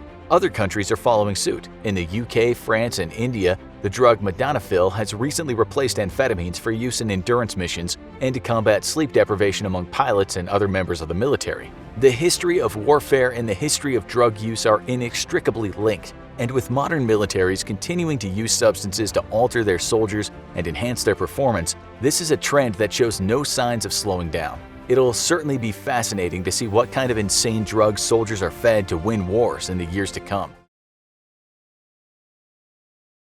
Imagine to get your cheese fix, you had to meet a man down a dark alley. He turns up late as usual and you ask him, "What do you got?" He takes a cautious look around and responds, "What are you after? I got cheddar, camembert, some of that homegrown Monterey Jack, Gouda, feta, and if you got the dough, I can sort you some of that potent Serbian poulet." You tell him you're actually a bit broke, and so he opens up his jacket to reveal a packet of Kraft cheese slices. That stuff does nothing for you anymore, so you ask him if he's got any of that strong Mexican cotija he had last week. "Sorry, dude," he says. "There was a big bust at the border, but I got some Nova Scotian Dragon's Breath Blue coming in if you can hang on for a few days." This might sound utterly ridiculous to you, but tell us how ridiculous it is after you watch this show. We don't need to tell you that people love cheese. It's pretty much a universally eaten thing, and where you find cows, buffalo, goats, or sheep, you'll usually find cheese. In fact, we've been eating this stuff since before recorded history, so we don't really know who came up with the concept of cheese. We also don't know who first started making it, but it's thought that once we had domesticated sheep some 8,000 years ago, we soon had cheese. It could have been a lucky accident because back in those days, milk and other liquids were transported in the leak-proof organs of animals. It's thought that the milk on the stomach lining, when warmed, would have curdled it. Voila! Accidental cheese. And that happy accident led to cheese eating in ancient Egypt, ancient China, ancient Rome, and other places. There's plenty of proof of cheese eating all around the world from ancient times. Roman texts show us that cheese making was seen as an art form, and those Romans were excellent at the art. Cheese making spread through northern Europe, and then we saw different kinds of cheese, such as aged or blue cheeses. So, how much do we eat? Well, first of all, we eat more cheese from cow's milk than any other animal. Next is goat cheese, sheep cheese, and buffalo cheese. Cheese data tells us that in 2018, $32.1 billion worth of cheese was exported around the world. You can find reports stating that the cocaine market is much bigger than that. But according to the book Narconomics, the market value of cocaine is sometimes exaggerated because there's an astronomical difference between how much it costs to make and how much it's eventually sold for. 500 kilos in Peru taken by police is not worth the amount it's worth on the streets of the USA. It's also not as if cocaine traffickers and dealers are handing in monthly reports to the government. It's estimated that around 4% of the population have tried cocaine at least once in their lifetime, but estimates vary and it's really hard to get to the truth. What we can say is it's not as popular as cheese by any stretch of the imagination. Cheese consumption is also hard to pin down, with some sources saying that the Danish eat the most cheese per capita, and others say it's the Greeks. All sources tell us that the Europeans eat the most cheese, but the Americans are not too far behind in per capita terms. EU countries produce the most cheese altogether, with Germany out front and Italy behind, but the USA produces more cheese than any other nation. Reports state in 2018 the USA produced a whopping 5.88 million metric tons of cheese, and production has been steadily going up over the years. According to the U.S. Department of Agriculture, the average American in 2017 ate 15 pounds of American cheese and 22 pounds of imported cheeses. That's quite a lot of cheese. That department also says the most eaten variety in the U.S. is mozzarella, followed by cheddar. Why are we giving you all these numbers? Well, just to show you that people in general consume vast amounts of cheese. You could ask a cheese fan why he or she consumes so much of this stuff, and no doubt they'll tell you the reason is because it's simply delicious. They like it. They like how it makes them feel, but they wouldn't tell you they were addicted to it. You might ask a regular cocaine consumer why they spend every evening hoovering up white lines from the coffee table, and they tell you that they like it. It makes them feel good. You would then assume that they are addicted. You might also wonder, though, if cheese could be addictive like cocaine.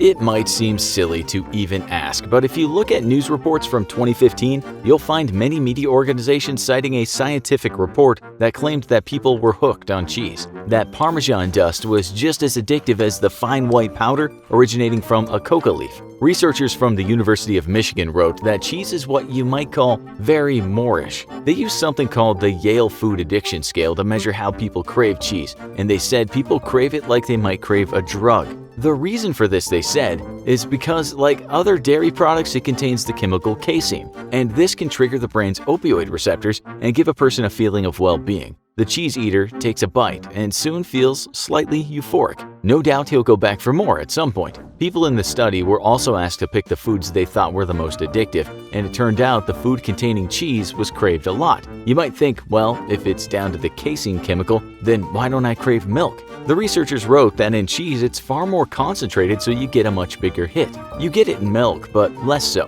One of the authors from that study wrote, "This is a first step toward identifying specific foods and properties of food which can trigger this addictive response." She also said by accepting some foods have addictive properties, we can better tackle obesity, and cheese in high doses packs a lot of calories. Okay, so does this mean after that report, we had CA groups, Cheeseaholics Anonymous? Hi, my name's Chris and I'm a cheese addict. This is my 7th day of sobriety. Well, it's nothing new that some things we consider innocuous or fairly innocuous provide us with a dopamine hit. That's just how our brain works. Its reward system gives us a feeling of pleasure for certain activities. We've all heard how Facebook can be addictive, or singing a religious hymn can make us feel great. Well, it's really about damage control. With Facebook, research has shown how people can't seem to get off the platform, and this has caused some amount of distress and depression for some hardcore users. Overconsumption of cheese might also help you pack on the pounds, but it's hardly comparable to the mess, pain, and problems a bad drug addiction will cause. Going out for a pizza should not be even remotely related to scoring a gram of China White and putting that stuff into your veins. Cheese addiction has been called scaremongering, and as we said, while it might give someone a light buzz because of something called the mesolimbic reward pathway, so do many things we do all day every day. We couldn't live without these rewards. We need dopamine, our artful pleasure chemical. food stimuli is nowhere near as powerful as drug stimuli. Addictive drugs are craved for more by users than a cheese slice. We usually don't hold up a convenience store so we can get to that one final hit of French Brie. We don't get restless legs and come out in sweats, throw up, and experience depression between 24 to 48 hours after our last plate of Swiss Emmental. Still, cheese seems to stimulate our dopamine receptors more than, say, a carrot or a stick of celery. Other nutrition scientists came out after the cheese is as addictive as cocaine media fest and said a cheese addiction seems impossible. Granted, they said, cheese does contain opiate-like substances, but that doesn't mean a person will get a full-blown addiction. Time magazine tackled the issue and concluded that no, cheese is not as addictive as cocaine. The writer said, indeed, when cheese is eaten, casein releases these substances called casomorphins. The researchers of the study said these have an effect on the brain like morphine, but this might not actually be true. It might not be the addictive element of cheese after all, and it might just be the fatty content of the stuff. They also point out that other very sweet and salty foods scored high on that craving scale, such as chocolate and chips. We should also say that the researchers themselves would later say that the media misstated them and oversimplified their work. They weren't really saying that cheese is as addictive as cocaine, but hey, a headline like that pulls in readers. We are in some ways addicted to food, otherwise we would die. We'd need some amount of stimulation from eating so we eat and stay alive. Just as a neuroscientist at the National Institute on Drug Abuse in Bethesda said, drugs exploit the reward systems we have. Drugs take over them, and as some of you will know, some people hooked on drugs sometimes forego regular eating or perhaps lovemaking and instead get their kicks from the substance. This isn't the same as liking cheese. Lots of things that give us pleasure are not bad for us, and cheese is hardly enemy number one. Another neuroscientist said this about the addictiveness of cheese compared to cocaine. Addictive drugs do things that food doesn't do to make them more addictive. To put these foods on par with something like cocaine is pretty inflammatory. So while you might have heard the term dairy crack or this is your brain on cheese, and even though you could have a very mild fondness for eating cheese, you really don't need to worry about eating cheese. If you're very overweight and think you eat a lot of it, well, maybe it's time to cut back a little. You won't have to attend Cheeseaholics Anonymous though, and at no point in the future will you have to buy your British Stilton on the dark web or from that guy that hangs around the corner of the block. Other researchers tell us that this fondness for cheese might just be linked to our fondness of drinking milk when we're babies, and the same goes for young animals. That mother's milk is our lifeline, and cheese is just a stronger version of that milk. The cheese business might think about us as addicts though. Listen to this. Forbes came out with an article in 2017, and it talked about a presentation once given by Dairy Management Inc. The discussion was how to get people eating more cheese. Forbes writes that the presenter said what we needed was people to be triggered into eating more cheese. He also said there were two kinds of cheese eaters, enhancers and cravers. The former are people who just sprinkle a bit of cheese here and there, and they weren't worth targeting. The latter were people that eat cheese in bulk. The need cheese every day people, not the weekend dabblers. They said the way to target the heavy hitters was to put cheese in all sorts of things, and that's why you see the word cheesy these days before a lot of foodstuffs. There's nothing too nefarious about this though. Business merely exploits the things we crave. These people could hardly be labeled cheese pushers. They do need to get rid of more of it though, because not long ago, the US Department of Agriculture announced that, at least in the USA, there was a 1.4 billion pound cheese surplus. NPR wrote that there was enough stashed cheese in the US to rap about the Capitol building. The reason given was people were drinking less milk, while more Americans were turning their backs on the processed varieties that have driven the US market in the past, and have turned toward the European varieties, the hard stuff and the soft stuff. More Americans apparently now are looking for a more exotic cheese hit. Where there's a will, there's a way is a famous proverb, meaning that if someone is determined enough to do something, they'll find a way to accomplish it regardless of the obstacles. This is especially true as it pertains to drug cartels, who will do just about anything to ensure their products get delivered to their clients in the US. So what are some methods that are used to sneak drugs past Border Patrol? Well, let's put it to you this way. If you can think it, odds are it's been attempted before.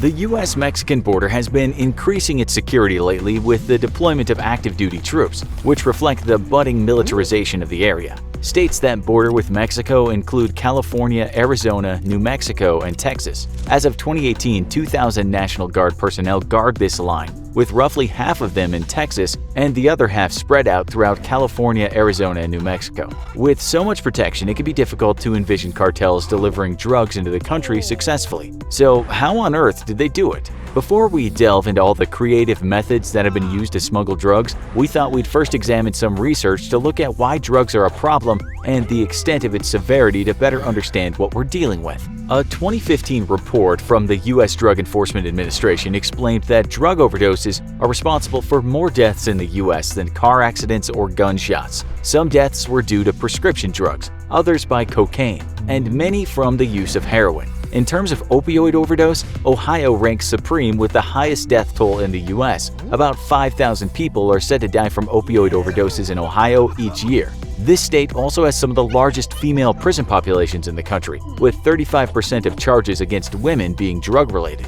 Drugs are an extremely powerful substance that can control the mind like an unstoppable force. Experiments on rats in the 1970s provided us with a lot of information on the issue. Scientists found that when given the opportunity, rats would choose to consume heroin or cocaine relentlessly to the point of destroying their bodies and brains until death overcame them through overdose. It can be difficult to resist because drugs trigger the pleasure center part of the brain, which reinforce an organism to consume more of the substance. This explains why campaigns that preach the slogan "Just Say No" often prove to be ineffective at stopping drug use. Drugs can magically alter our moods and shift us from feeling depressed and lonely to being happy and optimistic. Thus, it can be difficult to just say no to a solution for your awful feeling. Not all drugs are bad, and under the right circumstances, when monitored by a medical professional, they can be extraordinarily helpful for relieving the suffering of people who are experiencing very painful medical conditions. We spoke with some clinicians who explained that if there's a high rate of abuse or suspicion of drug abuse, this can often make doctors uneasy about prescribing certain prescription medications in fear of aiding the development of addiction. This can be extraordinarily difficult for people who truly need it for moderate to severe discomfort. Drugs in the wrong hands may also lead to seizures and higher rates of crime. According to a ForeverRecovery.com, a national survey shows that more than 32% of state prisoners and 26% of federal prisoners were using drugs when they committed their crimes. Does this imply that drugs directly cause people to commit crimes? Of course not. But it may suggest there exists a correlational relationship between the two. It's not surprising that mind-altering substances can pose as an influential factor on the thought processes that lead to certain behavioral outcomes, such as with acts of criminality. For instance, if a drug makes you feel invulnerable, you may then believe that you can get away with anything. If you take a hallucinogen, on the other hand, you may experience hallucinations or delusions that cause you to lose your sense of reality, such as having voices in your head telling you what to do. So now you might be wondering what types of drugs are smuggled into the U.S. For this, we examined the statistics of most commonly trafficked drugs into the U.S., as well as the percentages of offenses per drug. Going in ascending order, statistics show that oxycodone consists of 4.6%, heroin has higher rates up to 9.8%, crack cocaine is set at 13.1%, and marijuana resides at 21.5%. Cocaine and methamphetamine consist of the most commonly smuggled drugs at roughly 24%. Although Mexico isn't the only culprit, it is said to be the source of most forbidden drugs that enter the U.S. Now we can turn to the question you've been patiently waiting for. How do they do it? When you see how heavily guarded the border crossing is, it might appear impossible. Yet there are a multitude of creative and ingenious ways that drugs have attempted to get across. Our first examples relate to the use of smuggling drugs by air from the ground. This includes the use of catapults. Now, we can guess what you're probably thinking right now. A catapult? Really? In multiple instances, cartels were caught using giant catapults to hurl drugs over the border into the U.S., where someone would retrieve them on the other side of the fence. Catapults have been found on numerous occasions on the Arizona-Mexican border, flinging sacks filled with drugs roughly 328 feet. To put this into better perspective, that's further than the height of London's Big Ben clock tower if this iconic landmark were to be propped horizontally across a large stretch of land. Talk about jumping the fence. In some instances, t-shirt cannons were also used to shoot drugs over the border. This may be unsurprising when considering that this staple of sporting events has often been used to fire contraband into prison yards as well. Mexican authorities also found and seized a homemade bazooka that was being used to launch marijuana into the United States. NPR explained that this bazooka had been adapted specifically to use a compressor for shooting out drugs. Mexican officials seized some 1,800 pounds worth of marijuana that may have reached the U.S. by use of this bazooka. Finally, it may come to no surprise that drug smugglers would utilize the advent of drones. The Washington Examiner reported data showing that 15 drones had been spotted between Tijuana, Mexico, and Southern California from late 2017 to 2018. These drones carried drugs attached to them while flying over the border. Drones are also often used to spy on Border Patrol agents with a camera from hundreds of feet above. Since federal law enforcement agents do not yet have any tools for detecting drones, they must mostly rely on their eyes and ears. Even if they do spot one, however, they cannot shoot it down with their guns without approval, which leaves them pretty helpless to do anything about it for the most part. Also, because a person flying a drone can operate it from a few hundred feet to a couple of miles away, he may be very tough to locate. For this reason, owners of drones have often been able to avoid capture by U.S. federal law enforcement. So, the next time your curiosity consumes you and you decide to use your drone to harmlessly spy on your neighbor's newly installed backyard swimming pool, you might consider that you're using a device that a drug smuggler would love to have his hands on. Your neighbor, however, probably won't be too thrilled about it, and you might overhear some yelling that sounds sort of like, "Darn you crazy kids!" We hope for their sake and yours that they're not in the middle of skinny dipping when you do this. That could be a disturbing and embarrassing scene.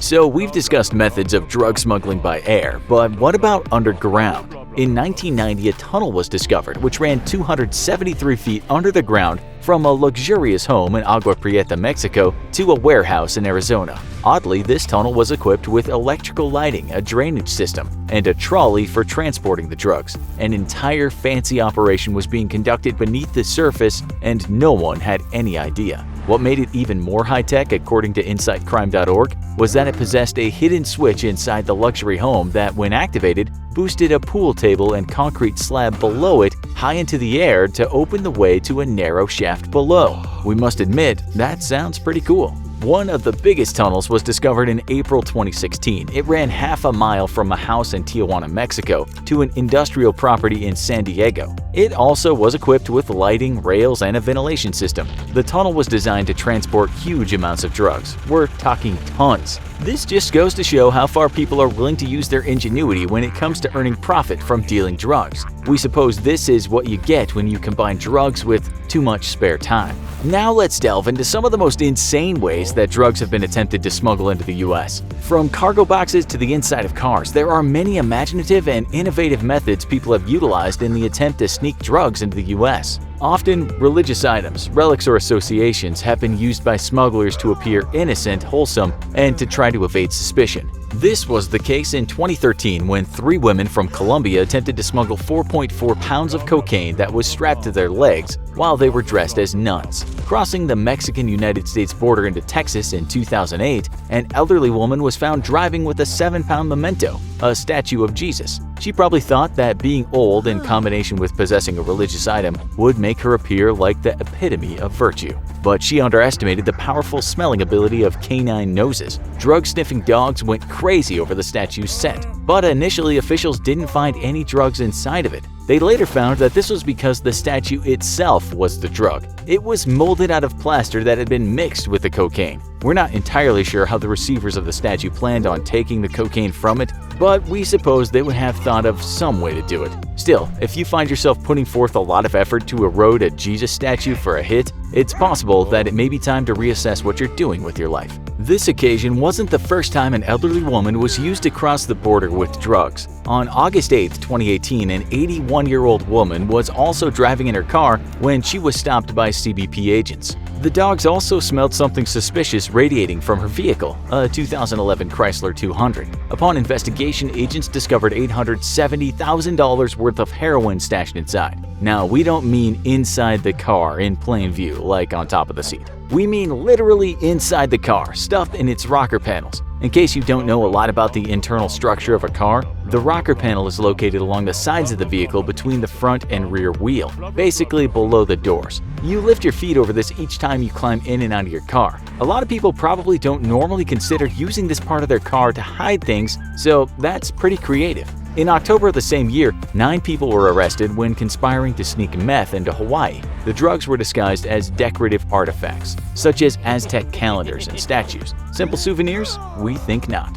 One of the wildest attempts to sneak across the border occurred on October 30th, 2012, when a makeshift ramp was created to scale the 14-foot-tall border fence. A Jeep, presumably containing marijuana, attempted to drive over this ramp into the United States from Mexico. The perpetrator's plot was foiled, however, when the Jeep got stuck at the top of the fence. It started teetering, which made the 2 intruders panic and flee back to Mexico. It's comical to imagine the reactions on the faces of the officials when they first arrived at the scene.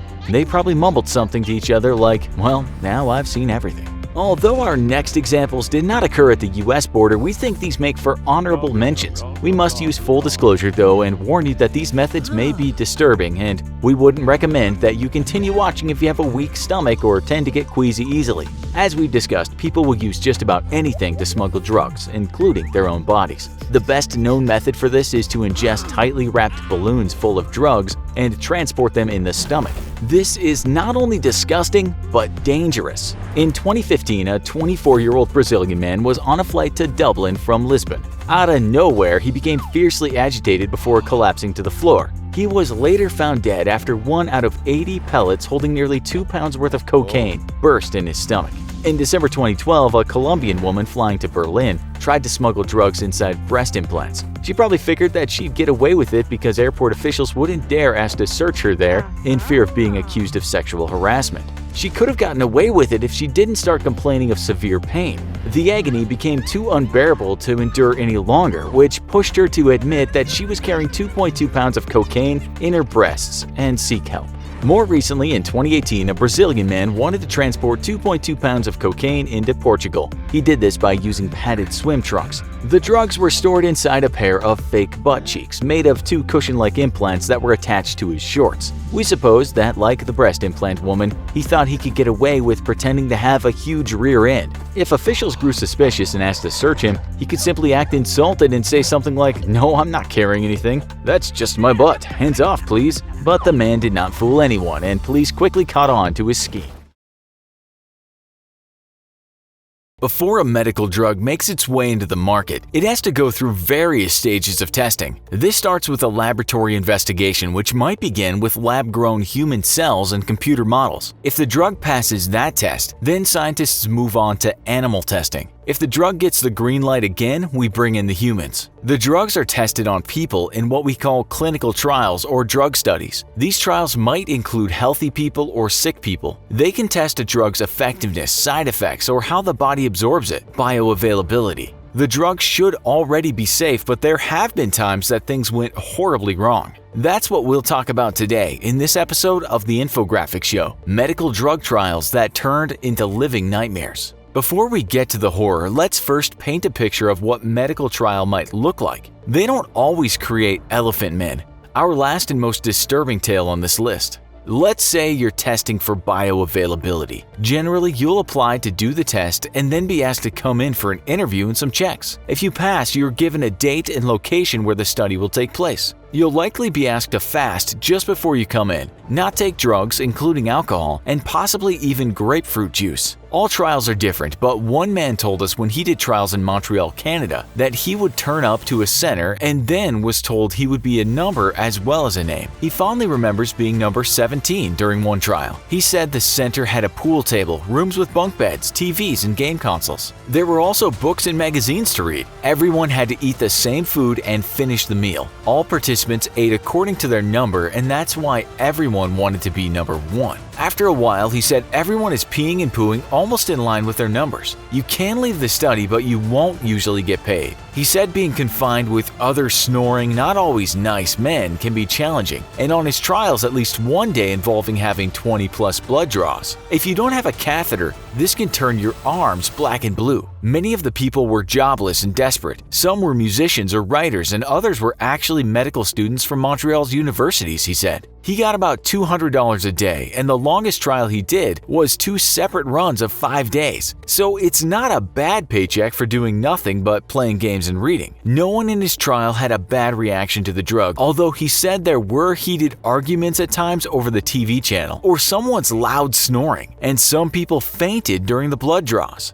Okay, so you get the picture. We'll start with some lighter stories and finish with 2006's horror trial that shook the world. All these are fairly recent cases, but going back to the past, we could certainly dig up some shocking tales, such as the testing of the drug thalidomide.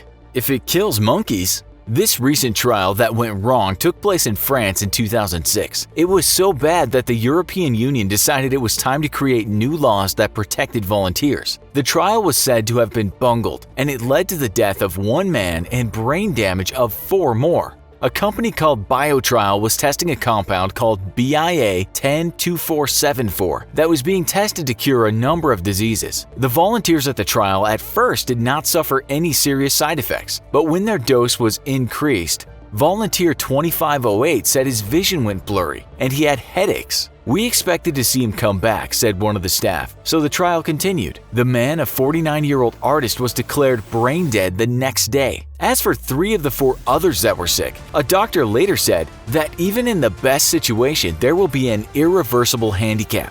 The payment was around $2,200 for 2 weeks. An investigation later revealed that several monkeys had died during pre-human testing, but this information was not in the study protocol report.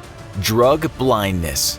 This story involves women taking part in a drug trial to improve eyesight. What happened was exactly the opposite. They lost their sight. The Independent in the UK called the 2017 drug trial botched. It certainly was. The US patients even had to pay $5,000 to take part. They were testing stem cell treatments to improve their eyesight as the aged women suffered from something called macular degeneration that can make some objects look blurry. They're now totally blind and unlikely to recover, an associate professor of clinical ophthalmology at the University of Miami told The Independent. Reports suggest the study was a kind of Wild West trial, with some experts saying it wasn't even founded on scientific evidence. The Independent writes the treatment involves combining fat tissue removed from the patient's abdomens with enzymes to obtain adipose-derived stem cells. That was mixed with blood and injected into the women's eyes. But the drug was injected into both eyes at once, which is a very fundamental mistake. They might have only lost one eye's sight had the test been done right. In all, the study was kind of a Dr. Frankenstein experiment according to experts, and the women now see nothing at all. Enlarged brains. This terrible tale happened in 2016 when 5 people died after testing a medicine called chimeric antigen receptor (CART) in the USA. The treatment was seen as possibly a miracle cure, which consisted of adding extra disease-fighting protein to a person's immune cells. All the people in the trial had leukemia and were hoping to be cured. The treatment was seen as a great breakthrough in medicine and even won prizes, but things went wrong during one trial. The company doing the trial admitted that an internal investigation revealed the patients had died due to severe cerebral edema. The worst thing is the trial continued as they thought they knew what had caused this brain swelling, and then in a subsequent trial more people died. CART therapy is still seen as a possible cure for cancer, although in 2017 during a French trial we were told one patient died from multiple organ failure, probably triggered by neutropenic sepsis at day 15. We should add here that hundreds of people die each year in drug trials in the US and UK, thousands in India, but many of those people are already on death's door. That's certainly not always the case though, as you'll see.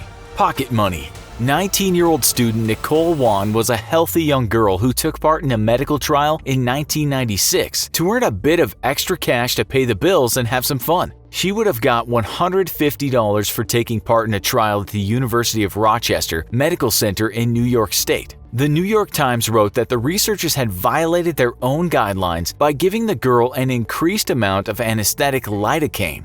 The test was to see what effect pollution had on her respiratory system, and that involved having a tube inserted into her lungs. For that, you must have a local anesthetic, as without it, it would be mightily uncomfortable. The Times wrote at the time, "She never told her parents, a restaurant worker and a seamstress who are immigrants from Hong Kong and live in Queens." Because she was given so much anesthetic, after the study the young woman started to feel weak and had a lot of pain. 2 days later, her heart stopped and she died. She was coughing and having difficulty, the doctor told the Times. So they kept spritzing more lidocaine down her throat, he said. Reports also state the girl had not known exactly the kind of test she would be going through.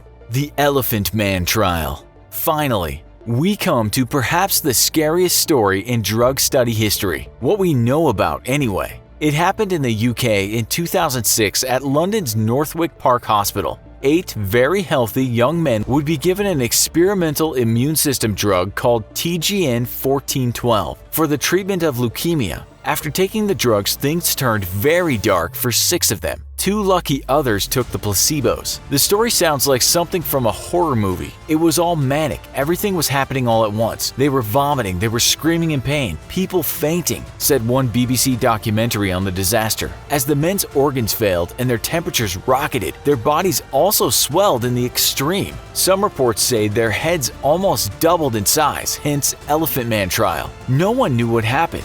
This was a mystery. We had no way of predicting how severe it was going to get.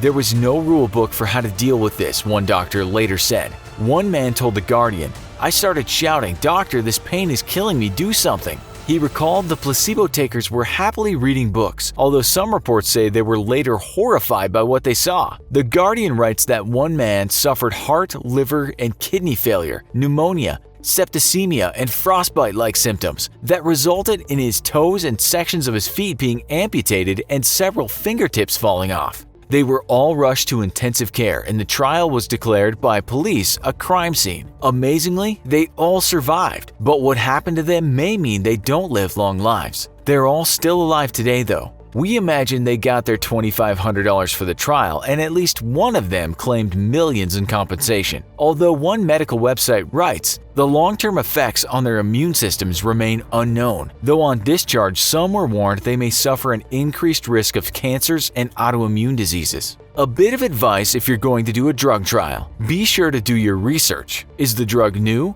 Are you the first to test it? That's a matter of importance.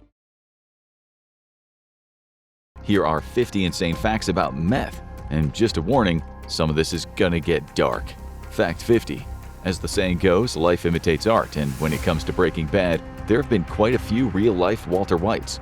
One of them was literal, a man named, you guessed it, Walter White, topped the 2016 Most Wanted list in Tuscaloosa, Alabama for the manufacture and selling of meth. He wasn't a teacher, but don't worry, there have been teachers who followed the fictional Mr. White's footsteps too. In 2011, a 74-year-old math professor from Boston University was charged with running a meth lab. Then in 2012, William Duncan, a junior high chemistry teacher in Cass County, Texas, was accused of cooking and selling meth. He was caught after attempting to sell his product to undercover cops in the parking lot of the school where he taught. Walter White would never. Fact 49. Ever wondered what the iconic blue crystals featured in Breaking Bad were made of? In a 2014 radio interview, Walter White himself revealed the secret. According to Bryan Cranston, it was cotton candy-flavored rock candy, or in his words, vile-tasting pieces of sugar. He also revealed that co-star Aaron Paul, who played Jesse, was getting sugar high on their supply. By that we mean he was eating the candy. Please don't sue us, Aaron. Speaking of Breaking Bad's baby blue meth, though, Fact 48. Was there any truth to the idea of blue-tinged drugs, or was that just Hollywood magic? According to USA Today, there was a real meth cook who tinted his product with blue chalk, referring to the dyed version as Smurf dope. Classy. But the color wasn't the only part of Breaking Bad's candy meth that was weirdly accurate. Fact 47. According to DEA spokesman Steve Robertson, there have been rare reports of flavored meth popping up in California, Nevada, Washington, Idaho, Texas, New Mexico, Missouri, and Minnesota. Identified flavors include strawberry, chocolate, and cola, not to be confused with Coke. Yummy!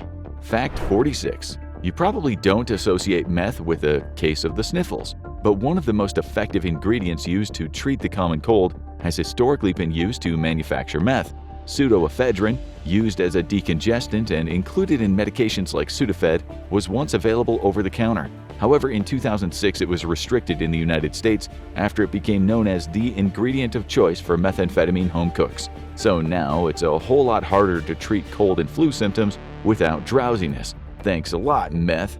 Fact 45. Like many of the most infamous illegal drugs, there was a time when meth was used in a medical setting, and it was potentially given to some pretty famous patients. Dr. Max Jacobson, a doctor to the stars in the 60s and 70s, earned the nickname Dr. Feelgood with many of his high-profile patients. His treatments just so happened to include amphetamines and methamphetamines from time to time. Who was he injecting these mysterious drug cocktails, which may or may not have included meth, into? Well, just a few people you might have heard of, like Ingrid Bergman, Elizabeth Taylor, Nelson Rockefeller, and John F. Kennedy himself. That's right, Jacobson was injecting amphetamines into the President of the United States for his back pain. His unusual and unethical methods, emphasis on the meth, were exposed by the New York Times in 1972, and Jacobson lost his medical license in 1975, which, makes sense. His ethical conduct was pretty methed up. Fact 44. Speaking of the dentist, meth use can spell serious trouble for anyone that needs to be put under for surgery, dental or otherwise. Not only does meth interact with anesthesia, but regular use of stimulants increases the risk of heart failure during surgery. For a long time, meth users, surgeons may need to perform an ultrasound of the heart beforehand to evaluate how it's functioning. So if your surgeon asks about recreational drug use, they're probably not trying to be a narc, they're trying to make sure you don't die on the table. Fact 43. One of the most infamous side effects of meth is meth mouth, or extreme tooth decay. But what about meth causes this? First, meth use reduces saliva production. Saliva is a barrier against acid wear on the tooth enamel. If saliva production is reduced, the teeth develop more cavities as the enamel is worn away. Meth users will often clench or grind their teeth, causing them to break. And add in the fact that many meth users consume high-sugar beverages to combat their dry mouth, the decreased blood to oral tissues that results from methamphetamines, lesions in the gums and cheeks caused by smoking meth, and top it all off with the likelihood that prolonged meth users are less likely to notice oral pain or seek medical attention, and you're looking at a dentist's nightmare. Fact 42. Meth is often associated with rural America today, but it was actually first invented in Japan. Chemist Nagai Nagiyoshi synthesized methamphetamine from ephedrine in 1893. Later, Akira Ogata synthesized it in a crystalline form in 1919. The process by which he synthesized meth in this form involved a mixture of red phosphorus, iodine, and ephedrine, and it's a process still used by some meth manufacturers today. Nice to know that humble, small-town meth cooks are keeping traditions alive. Fact 41. So, what's the deal with ephedrine? Ephedrine is a chemical derived from ephedra, an evergreen shrub native to China and India. It's been used in traditional Chinese medicine for over 5,000 years to treat asthma, bronchitis, and symptoms of cold and flu, such as congestion, chills, cough, and fever. It can be distilled into a chemical form known as ephedrine, or synthetic versions of the chemical like pseudoephedrine. That's right, we're back to Sudafed. Because ephedrine can be used to make meth, pseudoephedrine can be used for the same thing. Ephedra was sold commercially in supplements for weight loss, energy, and athletic performance until it was banned in 2004. Fact 40. So remember how ephedra was used to treat asthma? Well, in 1932, the American pharmaceutical industry had the same idea about amphetamine. Big pharma company SmithKline & French released Benzedrine, an amphetamine inhaler marketed for the treatment of asthma and nasal congestion. It was available to customers without a prescription, and people quickly caught on to its, well, let's just say recreational possibilities. In order to prevent abuse of the inhalers, the company added hot pepper extract to Benzedrine, hoping the sting of capsaicin would stop people from huffing the fumes when it wasn't necessary. It's uncertain how effective this deterrent was, but the company eventually phased out the use of amphetamine in its inhalers. Asthmatics who no longer had to inhale hot pepper extract probably rejoiced. Fact 39. At this point, the word meth is starting to sound like a nonsense word, so let's talk about some other nicknames for it. According to official DEA documentation, some of the confirmed street terms for meth include biker's coffee, chalk, Christie, crystal, crank, glass, ice, popsicle, rocket fuel, speed, witch's teeth, devil's dandruff, and zip. And that's just the tip of the iceberg. Pun intended. Actually, we intend all of our puns. It's just a nice little way of making you suffer. Moving on. Fact 38. Meth goes by a lot of different names, and it also comes in a variety of forms. There's crystal meth, of course, which we've already covered. Crystal meth is the most potent form of the drug and is generally smoked or injected by drug users. It also comes in a powder form known as speed, which can be mixed with other substances and snorted. Then there's base, which is a more potent and pure form than powder and is a damp or oily substance with a white, yellow, or brown color. This is usually injected or swallowed by meth users. None of those sound all that appealing to us. Fact 37. There's another form of meth we haven't covered yet, prescription meth. That's right, methamphetamine is available in prescription form. Okay, it's not exactly true. It's a form of the drug known as methamphetamine hydrochloride, also known as disoxin. This drug is a controlled substance that is occasionally prescribed for the treatment of ADHD. Amphetamines can be very useful in the treatment of ADHD, including Adderall and Ritalin. It's important to note that these drugs don't have the same effects when used to treat this specific medical condition as they do when taken recreationally by those who don't need them. As the saying goes, the dose makes the poison, and there is an ocean of difference between taken as directed Ritalin and crystal meth. That was heavy, so how about some music to take our minds off it? Fact 36. Hey, you know that song Semi-Charmed Life by Third Eye Blind? Yeah, you do, even if you don't realize it. Maybe you heard it on the radio or while in a dressing room in a department store somewhere.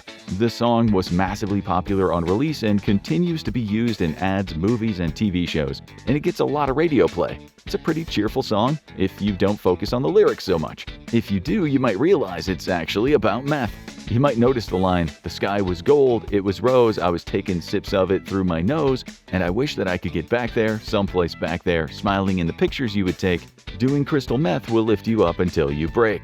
Pretty heavy material for a song once covered by Alvin and the Chipmunks. Fact 35. Speaking of artists writing about meth use, Jack Kerouac famously wrote On the Road, but he also was on amphetamines. While he wasn't using meth per se, he was very fond of Benzedrine and would write to other famed beat poet Allen Ginsberg, "Benny has made me see a lot." By the way, On the Road was written in only 3 weeks with no paragraph breaks on one giant scroll made out of taped together sheets of paper. But that's probably not related. Fact 34. It's been a minute since we talked about Breaking Bad. Let's fix that. The creators of the show reached out to the Drug Enforcement Administration during the process of production, and the DEA chemists came on board to teach Aaron Paul and Bryan Cranston how to make crystal meth. Which brings us to our next fact. Fact 33. The science is pretty accurate on Breaking Bad, but that doesn't mean it's a step-by-step instruction manual for a do-it-yourself meth lab. For example, real meth of the purity discussed on the show would not actually be blue, but colorless. The show used a science consultant, Dr. Donna Nelson, a chemistry professor at the University of Oklahoma, to advise on the show's portrayal of meth cooking, particularly in the P2P process. The portrayal is largely accurate, but some details were left out to avoid accidentally inspiring any enterprising copycats. Fact 32.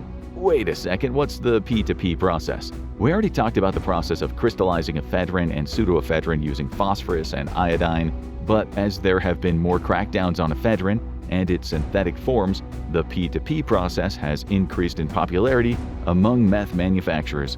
The P2P process is named after phenyl-2-propanone, a precursor chemical to pseudoephedrine, and it also involves aluminum, methylamine, and mercuric chloride.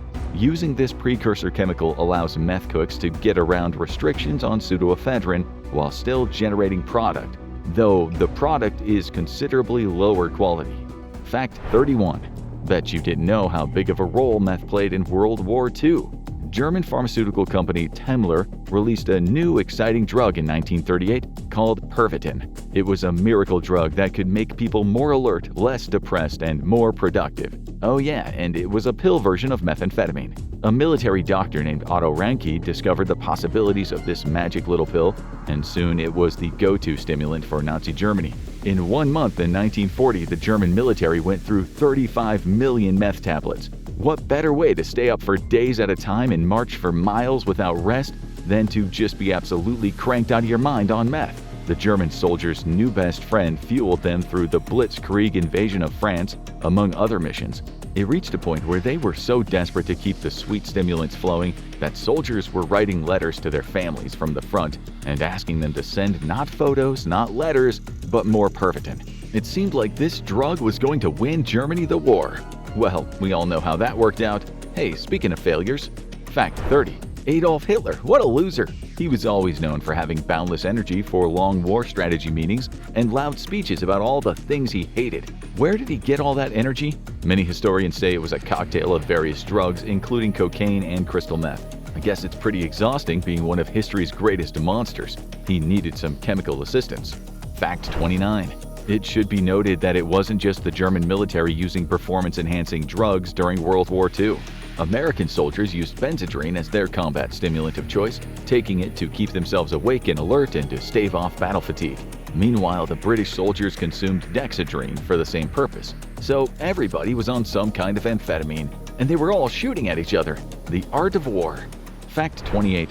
Japanese kamikaze pilots also used methamphetamine during World War II, taking large doses via injection before their missions. They were also given pills made from methamphetamine mixed with green tea powder and then stamped with the crest of the emperor. These were known as storming tablets. After the war ended, many soldiers returned home with meth habits, and the drug gained momentum in the streets of Japan. Isn't war just awesome for everyone involved? Fact 27. Humanity hasn't just used meth as a weapon of war, we've also used it for the sake of vanity. Methamphetamine and other amphetamines have been a frequent ingredient in diet pills over the years, starting in the 1950s and 60s. Many of these diet pills caused heart problems and other health complications, and meth-adjacent ingredients still make an appearance in these types of drugs in the 21st century. In 2010, a weight loss pill was pulled from the market after it was found to contain ephedrine. Love yourself and stay the hell away from diet pills, folks. Fact 26. One of the worst imaginable outcomes of meth use is an overdose. Warning signs of an acute meth overdose include sudden dangerous spikes in body temperature and blood pressure, chest pain, confusion, anxiety, dilated pupils, rapid eye movement, vomiting, nausea, trouble breathing, and convulsions. Like with cocaine, it's difficult to determine the exact amount of meth that will trigger an acute overdose. The overdose threshold can be affected by a person's age, mass, metabolism, pre-existing health conditions, and the method by which they are ingesting the drug, whether swallowing, snorting, smoking, or injecting it. Fact 25. So, let's say someone's trying to get off of meth once and for all. What does methamphetamine withdrawal look like? Well, the severity of the withdrawal symptoms depends on the person, as well as how much meth they're using and for how long. The physical symptoms of withdrawal can include exhaustion, disturbed sleep patterns, dry mouth, headaches, anxiety, hallucinations, and muscle spasms. Because of the potential severity of these symptoms, medically supervised withdrawal is recommended in cases of heavy meth use. Fact 24. If meth is so bad for the body, why do people even do it? Taking meth floods the brain with dopamine, a neurotransmitter that plays a major role in emotions, bodily movement, and feelings of both pleasure and pain. In lab experiments that compared the effects of sex versus meth on dopamine levels in the brain, animals experienced a spike in dopamine during sex that went from 100 to 200 units. Cocaine caused a spike to 350 units. Meth cranked things all the way up to 1,250 units. There is no natural way to get that kind of dopamine spike that meth can create. This makes it incredibly addictive and has consequences for the way the brain can experience pleasure overall. Fact 23. Long-term use of meth impacts the ability of the brain to naturally produce dopamine. Chronic meth users have lower levels of dopamine receptors than those who abstain from it. So, when meth users try to get clean, their ability to feel pleasure is decreased, and they often plunge into depression, sending them straight back to the only drug that can make them feel normal. Eventually, the brain is able to regain its ability to generate dopamine, but it takes time, and the amount of time is different for every person. But that's not the only terrifying long-term effect of meth. Fact 22. Prolonged meth use can also trigger hallucinations and psychosis. One of the most common and distressing hallucinations is the tactile or physical sensation hallucination of bugs crawling across or under the skin. This is often referred to as meth bugs, ice mites, meth mites, and crank bugs. It can lead to aggressive picking and scratching of the skin, leaving open wounds that can become infected or even lead to deadly sepsis. Meth use also suppresses the immune system, making the likelihood of infection or related conditions all that much higher. All in all, these hallucinations are painful and terrifying for both the person experiencing them and anyone trying to care for them. Fact 21. Meth isn't just dangerous to the brain and body, it's also dangerous to the environment. You've heard of meth labs. You probably also heard about meth lab explosions. The two go hand in hand. Turns out when you combine dangerous substances, flammable chemical reactions, and corner-cutting safety procedures, the results, well, can blow up in your face. Because meth cooking requires a multitude of complicated chemical reactions, it's easy for something to go wrong when handled by untrained hands. And the fact that the chemicals involved are extremely volatile, such as acetone, ammonia, and other solvents, and the fact that there is usually an open flame around, it's easy to see how explosions happen. Even a small spark or static electricity could set off an explosion. Top it all off with the secrecy surrounding meth labs, making them even less safe and more likely to be placed in rural areas where fires can spread quickly and you got yourself a disaster on your hands. Meth lab explosions are characterized by a quick eruption of flames and a shockwave likely to destroy the structure and send scraps of metal flying. From there, the fire can spread and the toxic chemicals can seep into the soil and the nearby water. Nobody wants a bunch of cranked up squirrels running around. Just kidding, it wouldn't actually get the squirrels high, it would just poison them. Fact 20. Not all meth labs are in trailers and in sheds in the middle of nowhere. Some of them are sitting on top of premium real estate. Take, for example, the $1.5 million meth house spotted for sale on Zillow in San Jose. The house went on the market in October 2023 after its occupant was arrested for stockpiling weapons and manufacturing meth on the premises. But hey, once you get past the disused meth lab, it's a pretty charming little place. Good starter home. Fact 19. Scientific advancement requires a lot of commitment and willingness to do new things. One of those new things is giving meth to pond snails, at least if you're Barbara Song from Washington State University, whose 2010 experiment involved dosing those water-dwelling snails with meth. The study found that the drug stimulated learning and memory, offering a bit of insight into the nature of drug effects on the brain. The use of crystal meth in the snails influenced the formation of vivid memories and allowed them to retain information for longer. And that sounds pretty good. But don't start taking meth to improve your memory. First of all, you're not a snail, probably. And second of all, the creation of these vivid memories makes meth users more likely to relapse when they're surrounded by sensory input that triggers memories linked to their drug use. They learned all that from getting snails super high. Fact 18.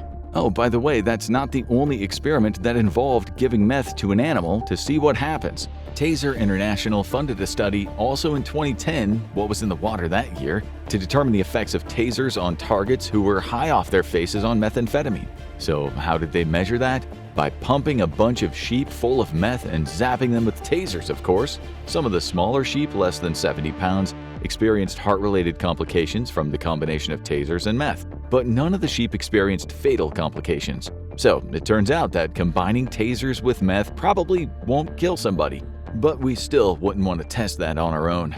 Fact 17. North Korea isn't the first place that comes to mind when you think of the meth trade, but over the years the country has become dominated by the amphetamine trade. While it is still illegal there, the stigma against the drug has faded over time, and officials are more than happy to look the other way when bribed by meth manufacturers. According to Andrei Lankov, a North Korean expert at Kookmin University in South Korea, meth, until recently, has been largely seen inside North Korea as a kind of very powerful energy drug, something like Red Bull amplified. It was even a nationally sanctioned practice for a while, according to Business Insider. From the 1990s to the 2000s, the country made its own meth and trafficked it through diplomatic channels to raise money. As the 2000s wore on and the official state manufacturing slowed, private and independent meth manufacturers began to pop up. In 2010, China seized $60 million worth of drugs, including meth, being trafficked from North Korea. Fact 16. Earlier, we talked about the difficulties of going through meth withdrawal. If you're going through withdrawal yourself, it's important to seek out support, medical and otherwise. But what if you're the person offering that support? Experts agree that taking these steps can allow you to help out a loved one going through withdrawal from methamphetamines. Make sure they sleep a lot. Make sure they stay hydrated. Give them healthy foods. Remind them that their brain and body both need time to heal, acknowledging that the process is hard and painful and that it takes courage, and generally uplifting them in their efforts to quit abusing the drug. Helping a loved one through withdrawals can make you feel powerless, but you can do a lot just by being there. Now that was kind of heavy, so let's talk about something weird. Fact 15. Meth smuggling is nothing new. So how about smuggling meth and sharks? A Louisiana man was arrested in August 2022 in the Gulf of Mexico when authorities determined that he had too many sharks on board. Oh, and he had a bunch of crystal meth too. It was bull shark fishing season and he had more than the legal limit of sharks, limited to just one per vessel. And as it turns out, the legal limit for meth is absolutely no meth at all, so he was over that as well. He wasn't smuggling the meth, he was just smoking it as far as anyone could tell, but still a crime. Don't smoke meth and drive boats, kids. And definitely don't do it with sharks, that's just an accident waiting to happen. Fact 14. Fish and meth just don't go together. In April 2024, U.S. Customs and Border Protection officers seized nearly 50 pounds of methamphetamine hidden in an ice chest full of dead fish. The driver was attempting to cross the border between the U.S. and Mexico when a scan spotted irregularities in his ice chest. Inside the ice chest, they found a bunch of dead fish and 47 pounds of meth. Stop traveling with meth and fish, folks. Fact 13. Now let's talk about some myths. Some messy meth misinformation you don't want to miss. Hey, new sobriety test just dropped. Say that 5 times fast to prove you're not on meth. Anyway, one popular myth is that using meth once immediately results in addiction. That is untrue. The fact of the matter is that addiction develops from repeated use. Research suggests that it can take 2 to 5 years for meth use to develop into addiction. Though take that with a grain of salt because it does vary from person to person, and it works differently for smoking versus injection. Fact 12. Another meth myth is that the average length of time from first use of meth to death by meth is 5 years. There's no data to suggest the veracity of that claim. For example, methamphetamine users in Missouri entering treatment for the first time have been using meth for nearly 10 years on average. So as long as someone is still breathing, it's never too late for them to seek treatment for meth abuse. Fact 11. Speaking of which, another often repeated myth is that meth addiction is not treatable. Clinical studies have shown that this is completely untrue. In fact, treatment for meth abuse has similar outcomes to treatment for abuse of other drugs, such as cocaine.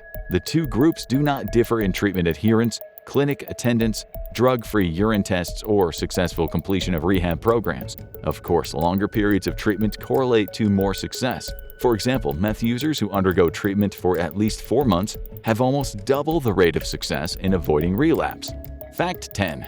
Another myth about meth is that it causes holes in your brain.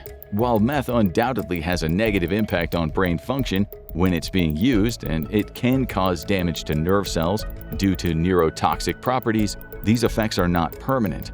Dark areas visible on brain scans are not holes, but rather they're areas of low or no function. Over time, this damaged tissue is able to repair itself as long as there is no further use. Some of the damage can be permanent, but there are no holes. And again, as long as someone is still breathing, it's never too late to make a change.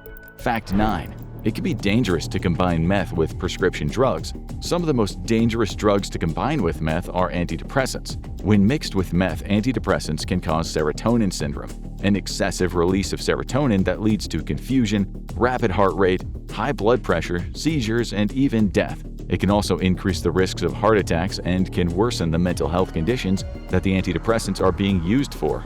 Fact 8. Another extremely dangerous type of prescription drug to mix with meth is opioids. Combining meth with opioids can lead to severe respiratory depression, where the breathing slows to a dangerous rate. The stimulant effects of the meth can cause the sedative effects of opioids to go unnoticed, resulting in accidental overdose of one or the other. Finally, consuming both puts a tremendous strain on the cardiovascular system, and it can lead to a stroke or heart attack. When it comes to medications, meth does not play well with others. Fact 7. We've referenced the purity of meth a few times in this video, but what does impure meth have in it? What's it being cut with? Common additives, all of which are toxic to consume, include lithium metal, hydrochloric acid, iodine, sulfuric acid, and red phosphorus. Then, like many other drugs today, meth can also be cut with fentanyl. Fact 6. It's good to be concerned about what you're putting into your body. However, it's probably best not to call the police and then ask them to test your meth for you. That's what a Florida man, who else, did in 2022. When he suspected he had been sold bath salts instead of meth, he decided rather than talk it out with his dealer, he called the cops and asked them for their expert opinion. It did not end well for him. Fact 5. One word that's often associated with meth is tweaker or tweaking, but what does that mean? According to the National Library of Medicine, tweaking refers to the state of methamphetamine misuse, wherein the drug user becomes paranoid and irritable due to a lack of sleep. At this point, they have usually gone without sleep for somewhere between 3 and 15 days. During this stage, the person is unable to get as high as they usually do and becomes frustrated by the need to up their dosage. They can become violent, unpredictable, and potentially dangerous to others or themselves. This particular stage can be identified by rapid eye movement, up to 10 times faster than normal, a quivering voice, and jerky movements. Fact 4. Florida man and meth seem to go together like peanut butter and jelly. Another story saw Florida man hiding meth in, well, let's just say his rear, after a hit-and-run car crash. The driver hit a paraplegic bicyclist hand-pedaling on the road and immediately fled the scene. But karma was swift and the authorities tracked the man down and found him with meth between his cheeks, not the ones on his face. Fact 3. Meth first exploded in popularity as an illegal drug in the 1980s, but it is still very much in style in certain parts of the United States. According to the Pew Research Center, from 2015 to 2019, arrests for meth possession increased by 59%, and self-reported possession of meth increased by 22%. Fact 2. If you or someone you know is struggling with meth abuse, there are resources available. The National Institute on Drug Abuse recommends multiple potential courses of action, including the Matrix model, a 16-week behavioral treatment that combines therapy, family education, and counseling with traditional 12-step support. There are also contingency management interventions, which use positive reinforcement to assist with abstinence from drugs. Look into your local resources as well, as there are lots of people who want to help. Fact 1. Let's take things out on a lighter note. Say you're designing an awareness campaign for the issue of meth abuse in your area. Say you have to come up with a catchy slogan, something that gets people thinking about the meth crisis and how we're all in it together when it comes to solving it. The South Dakota government went with the well-intentioned but disastrous "Meth, we're on it." South Dakota has indeed been seeing a troubling uptick in meth usage, with twice as many teenagers using it in the state than the national average. However, we're not so sure this campaign really gets the message across, unless they're trying to imply that the only way to have enough energy to stop meth is to start smoking it too. If you can't beat them, join them. Note, we here at the Infographics Show do not, under any circumstances, endorse joining them. Welcome to our deep dive into the world of methamphetamine, commonly known as meth, through the eyes of Jake, a 25-year-old whose journey with this potent drug reveals the stark reality of its effects. What is meth? Well, this powerful central nervous system stimulant has gained notoriety for its intense impact on both the brain and the body. We'll explore this in detail through Jake's journey, from the allure of his first encounter to the challenging road of its aftermath, providing a real-life context to the scientific and medical insights about this substance. Jake's story begins like many others, with curiosity and the influence of his social circle. Initially drawn to meth for its promise of heightened energy, euphoria, and a sense of invincibility, Jake soon finds himself in uncharted waters. Meth's appeal lies in its ability to release high levels of dopamine rapidly in the brain, leading to feelings of extreme pleasure and confidence. As we delve deeper into Jake's experiences, we'll see how meth not only alters his mental state, but also brings about profound physical changes. Let's start at the beginning.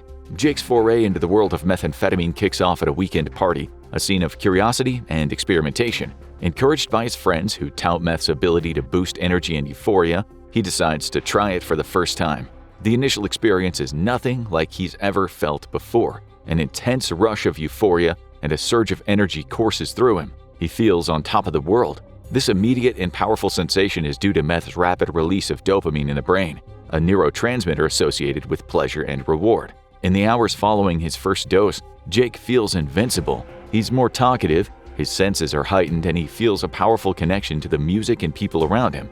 This heightened state of alertness and sociability is caused by the drug's stimulant properties that increase brain activity. However, Jake is totally unaware of the cost of this euphoria. Meth's manipulation of dopamine not only creates a high but also begins to rewire his brain's reward system. Regular use of meth can lead to changes in the brain's chemistry and structure. These changes can diminish the brain's ability to experience pleasure naturally, setting the stage for dependency. The aftermath of the high is something Jake is unprepared for. As the effects of meth wear off, he's left feeling drained and lethargic, a stark contrast to the earlier rush of energy. This crash is the body's response to the intense stimulation it's undergone. The depletion of neurotransmitters following meth use leads to feelings of fatigue and depression, a common experience for many users as the drug wears off. Despite the yucky crash, the memory of the euphoria lingers in Jake's mind. He finds himself craving that intense rush again, obsessing about what his next opportunity to use meth might be. This craving is a direct result of the drug's impact on the brain's reward system,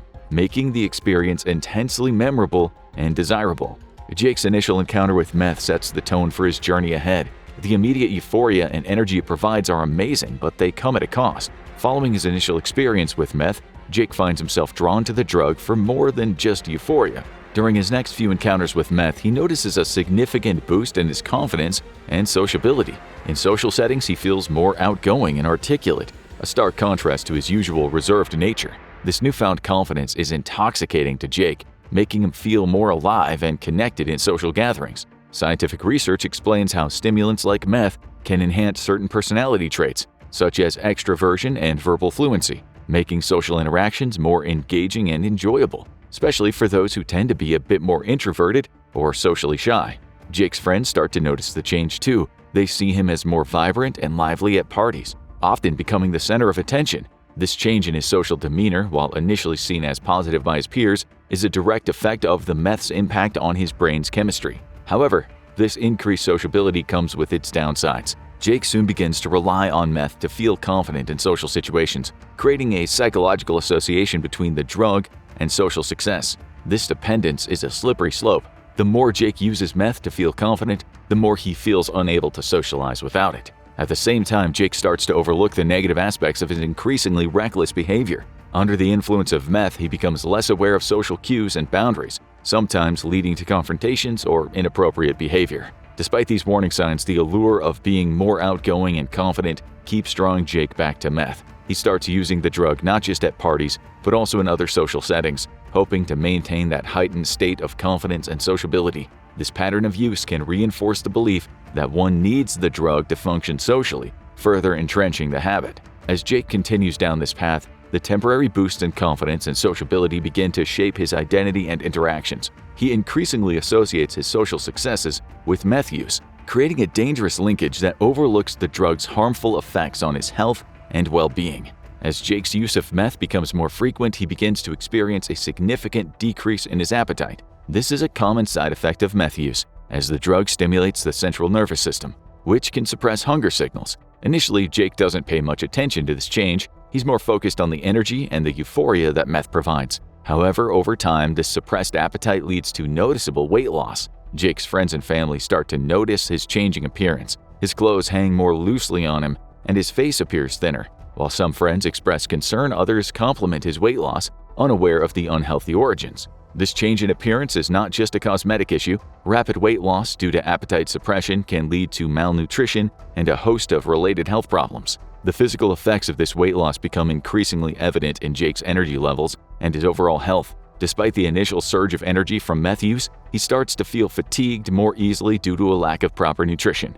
Of course, there are long-term consequences of malnutrition, including weakened immune function and decreased muscle mass, both of which Jake begins to experience. Jake tries to ignore these signs, attributing them to his busy lifestyle rather than his meth use. However, as he loses more weight, he starts to struggle with basic physical tasks. His strength diminishes, and he finds himself feeling dizzy and lightheaded more frequently. These symptoms are indicative of the body's response to starvation and nutrient deficiencies. The psychological impact of his weight loss and malnutrition also becomes apparent. Jake starts to experience mood swings and irritability, which he initially attributes to stress. However, research shows that nutritional deficiencies, especially in essential vitamins and minerals, can significantly affect mental health and cognitive function.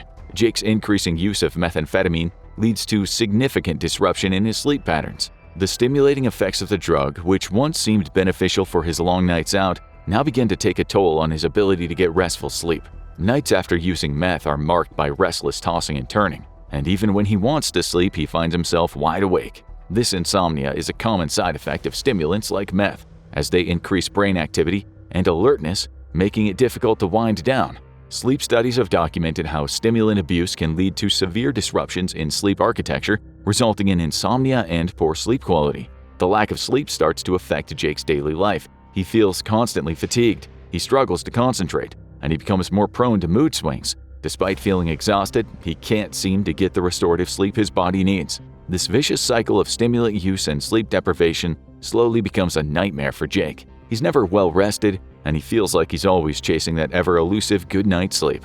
Jake even experiences change in his sleep patterns on days when he doesn't use meth. He finds himself sleeping for extended periods, often at odd hours, trying to catch up on the rest he missed. This erratic sleep schedule further disrupts his body's natural circadian rhythm, leading to a condition known as substance-induced sleep disorder. This disorder can significantly impact one's overall health and well-being. The chronic sleep deprivation begins to have more severe implications for Jake's mental health. Research shows the prolonged sleep disruption can lead to cognitive impairments, heightened anxiety, and an increased risk of developing depression. Jake starts to feel the mental strain, with his thoughts becoming cloudier and his ability to manage stress diminishing. Jake's physical health also suffers due to a lack of sleep. His immune system weakens, making him more susceptible to illnesses, and he notices a decrease in his physical performance. As Jake's meth use escalates, he begins to experience physical symptoms that are more alarming. One of the most concerning is hyperthermia, an abnormally high body temperature.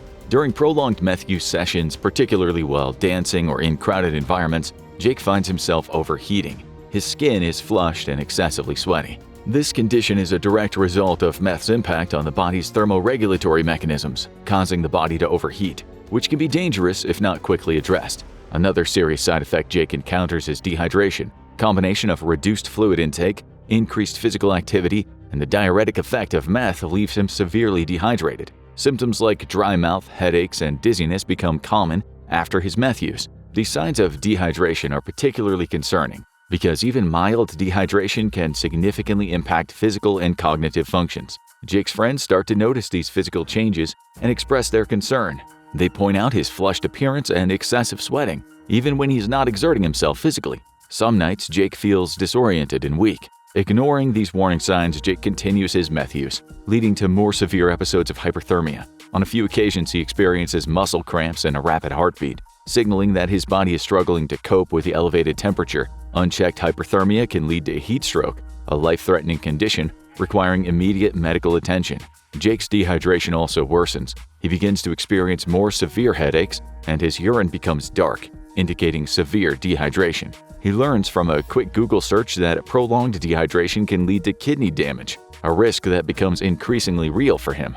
As Jake continues his journey with meth, he begins to experience one of its most notorious side effects: severe dental decay, commonly known as meth mouth. Initially, he notices his teeth becoming discolored, which he attributes to poor oral hygiene. However, the problem quickly escalates as he starts to experience toothache and gum pain. This rapid deterioration of dental health is a hallmark of chronic meth use. Meth's acidic nature, combined with its tendency to cause dry mouth, creates an environment conducive to tooth decay and gum disease. Ignoring the initial signs of dental issues, Jake continues his meth use. However, the problem worsens, leading to more visible and painful symptoms. His gums become swollen and inflamed. He starts losing teeth. The severe dental decay is not just cosmetic, it's indicative of the significant impact meth has on one's overall health. Meth mouth results from a combination of factors, including the drug's acidity, dry mouth, poor oral hygiene, and a general neglect of health that often accompanies substance abuse.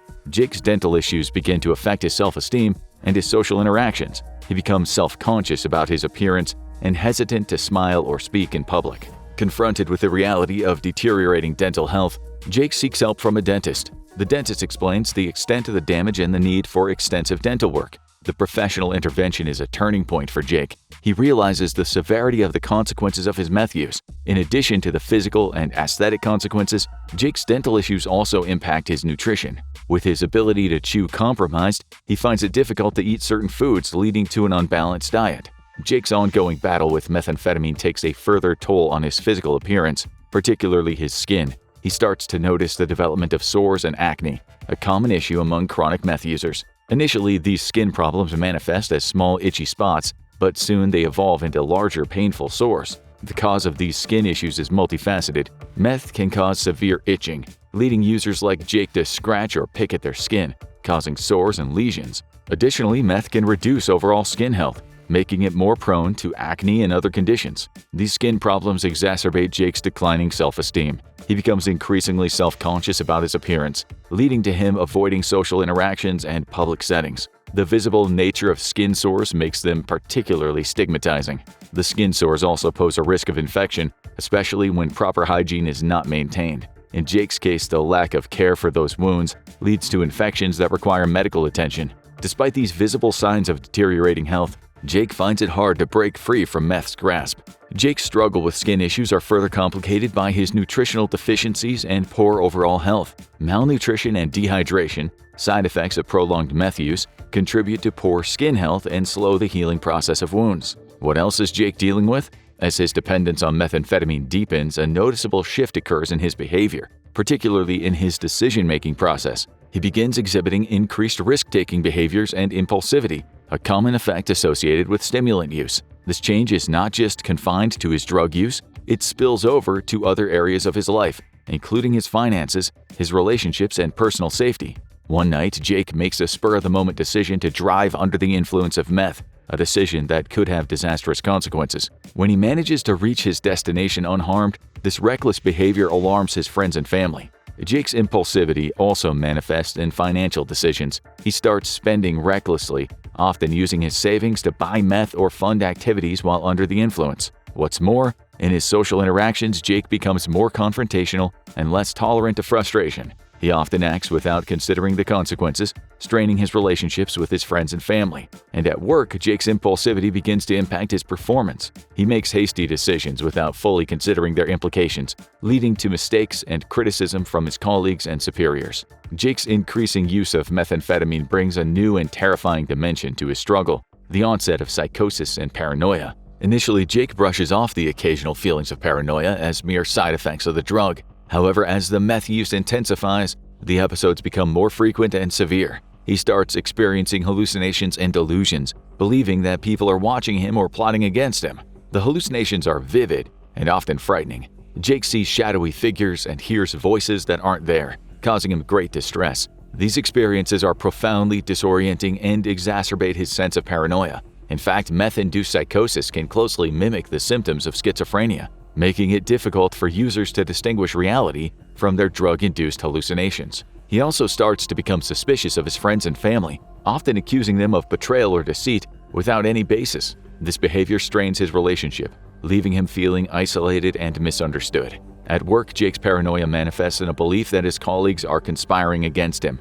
He reacts defensively to routine interactions, further alienating himself in a professional environment. The continuous cycle of paranoia and hallucinations takes a toll on Jake's mental health. He starts to lose touch with reality, finding it harder to distinguish between his drug-induced experiences and things that are actually happening in the real world. As Jake's use of methamphetamine continues to escalate, he starts to experience alarming physical symptoms indicative of heart problems. Initially, these manifest as palpitations and an uncomfortably rapid heartbeat, especially during and after meth use. Stimulants like meth can significantly increase heart rate and blood pressure, placing stress on the cardiovascular system. One evening after using a particularly high dose of meth, Jake experiences chest pain and a shortness of breath, symptoms he's never felt before. Alarmed, he visits the emergency room, where tests reveal signs of arrhythmia and irregular heartbeat. The doctors explain that meth use can cause various heart problems, ranging from arrhythmias to more serious conditions, like myocardial infarctions or heart attacks.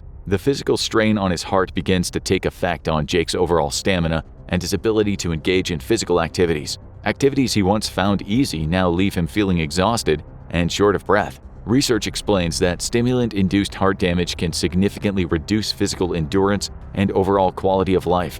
Jake's heart problems also begin to instill a constant fear of a potential heart attack. This anxiety adds to his already high stress levels, creating a vicious cycle that further exacerbates his condition. As Jake's battle with methamphetamine addiction continues, he begins to notice troubling changes in his cognitive abilities. Initially, these changes are subtle. He finds it harder to concentrate and struggles with tasks that require sustained mental effort. His memory also starts to falter, He often forgets appointments and misplaces things. The cognitive impairments Jake experiences begin to affect his daily life significantly. At work, he struggles to keep up with his tasks, often making errors or forgetting important details. His decision-making skills are compromised, leading to poor judgment and ineffective problem-solving. Jake's friends and family keep noticing these changes with a deepening concern about his addiction.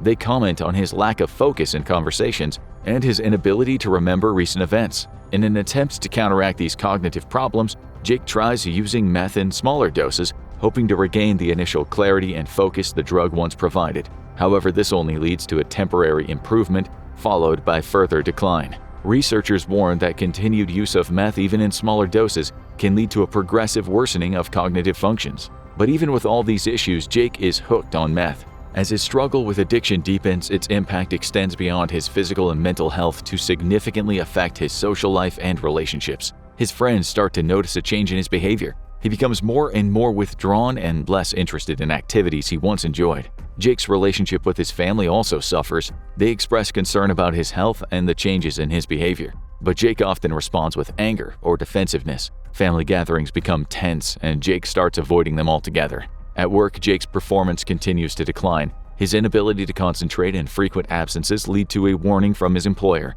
His colleagues, who once viewed him as reliable and competent, now see him as unreliable and even a burden. In terms of his love life, Jake finds it difficult to maintain a stable relationship. His partner becomes frustrated with his lack of engagement and the secretive nature of his drug use. The trust between them erodes, leading to frequent arguments and mutual unhappiness, conflict, mistrust, and eventual breakdown. The changes in Jake's social circle become more evident. He starts associating more with other meth users, finding a common bond in their shared experiences with the drug. However, these relationships are often superficial and centered around substance use. As Jake's use of methamphetamine progresses, he develops a clear dependency on the drug. The need for meth becomes a central focus in his life, overshadowing other priorities and interests. Initially, meth was a choice for recreational use, but it's transformed into a necessity for Jake to function daily. Alongside dependency, Jake also develops tolerance to meth. He needs increasingly larger doses to achieve the same high that smaller amounts once provided. This escalation in use is a direct result of his body adapting to the presence of meth, reducing its responsiveness over time. The development of tolerance brings about its own set of challenges for Jake. Financially, sustaining his meth habit becomes more burdensome as he requires more of the drug. Physically, the increased doses put Jake at a higher risk of experiencing severe side effects and overdose. Psychologically, Jake's tolerance to meth exacerbates his feelings of hopelessness and entrapment. He feels trapped in a cycle where he needs to use more meth to function, but is increasingly aware of the harm it's causing him. After months of struggling with his methamphetamine addiction, Jake reaches a pivotal moment, the realization that he needs help. This epiphany comes after a particularly harrowing night where he experiences intense paranoia and a near overdose. Shaken by this experience and the cumulative toll of his addiction, Jake decides to seek professional help. Jake's first step in seeking help is to confide in his family. Despite the strained relationships, his family responds with support and concern, helping him research treatment options. They find a local rehabilitation center that specializes in meth addiction. The family support proves to be invaluable for Jake in his recovery process. At the rehabilitation center, Jake undergoes a comprehensive treatment program that includes detoxification, counseling, and therapy. The detox process is challenging, bringing about withdrawal symptoms such as fatigue, depression, and intense cravings for meth. However, under medical supervision, Jake safely navigates through this phase. Counseling and therapy sessions are also vital for Jake's recovery process. Through these sessions, he begins to understand the underlying factors that led to his addiction, such as coping with stress and emotional pain. He learns new coping mechanisms and strategies to deal with life's challenges without resorting to substance use. As part of his recovery, Jake also participates in group therapy and support groups. Meeting others going through similar experiences helps him realize he's not alone in his struggle. These group sessions provide a platform for sharing experiences and strategies for staying sober, fostering a sense of community and support. Now, check out What Happens to Your Body When You Do Cocaine, or watch What Happens to Your Body When Smoking Weed.